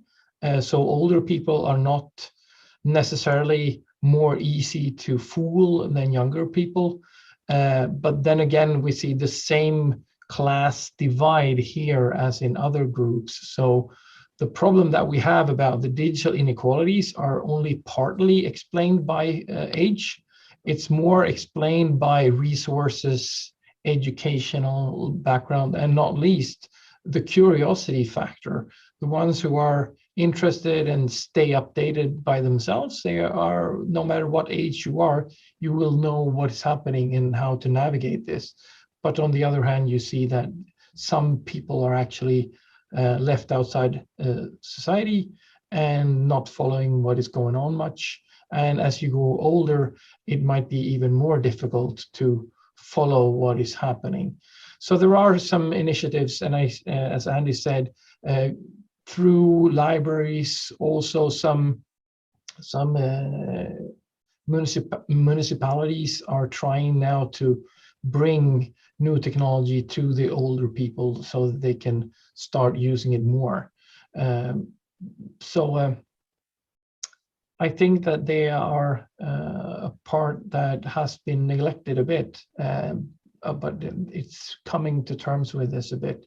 I know that Internet Stiftelsen in Sweden is working hard right now, and we have public service trying to have specially designed programs directed towards older people and digital literacy.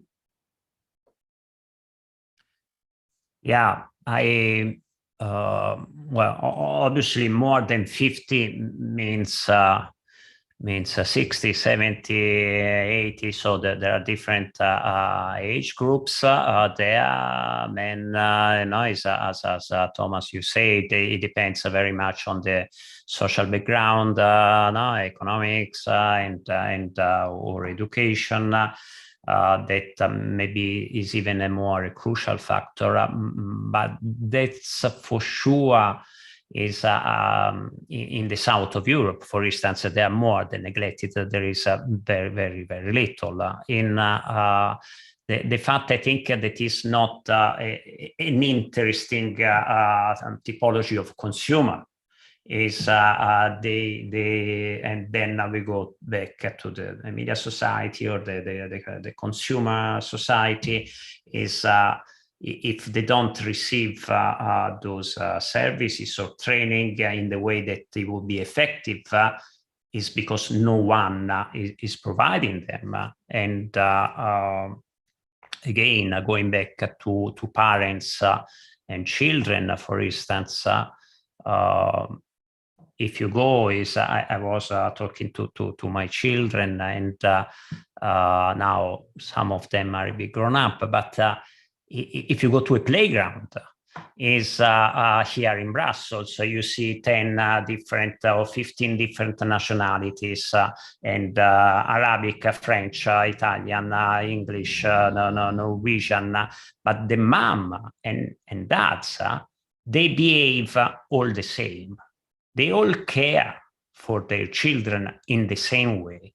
At the same time, is one of my kids was saying, look, the children are playing and the parents are with their telephone on the bench. So how can I mean, it's not a good example. Somebody should take care of the parents as well.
Todos os palestrantes. Chegamos ao final, gente, do nosso Seminário Internacional Educação Midiática e o Combate à Desinformação, o papel da arte. Foram 2 dias muito proveitosos, cheios de informações e reflexões relevantes. Agradecemos a todas e todos os palestrantes, tradutores, equipe de produção e também a você que nos acompanhou aí pelo YouTube. Agradecemos novamente a Unique Brasília, Associação dos Institutos Culturais, Embaixadas e Consulados de países membros da União Europeia, presidida este ano pela Embaixada da Itália, pela Delegação da União Europeia no Brasil, em parceria com a Aliança Francesa de Brasília, Instituto Cervantes de Brasília, Goethe-Zentrum Brasília, Instituto Camões, Centro Cultural Português em Brasília, embaixadas da Alemanha, Bélgica, Eslovênia, França, Finlândia, Itália, Polônia, Portugal e Suécia. Centro Universitário IESB, Faculdade de Comunicação Social da Universidade de Brasília e Decanato de Extensão da UNB, com a coordenação da IANDE Comunicação e Educação. Olha, o evento acabou, mas todas as apresentações ficam disponíveis permanentemente aqui. The presentations are going to be released in the YouTube of Semana da Europa. Also, it is also worth to say that the event of the communication briefly, we will have also an ebook that is going to be connected with the text previously exposed in the website of Semana da Europa and partners. More information you can see with educacalmediatica.com.br.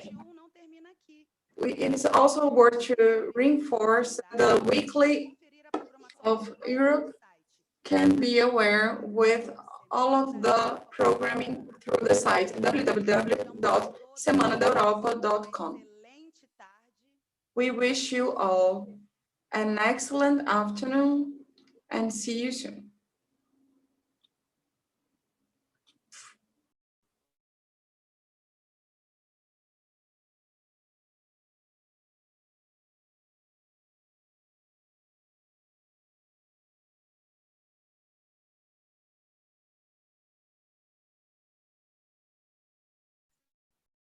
Bye, everybody. Thank you.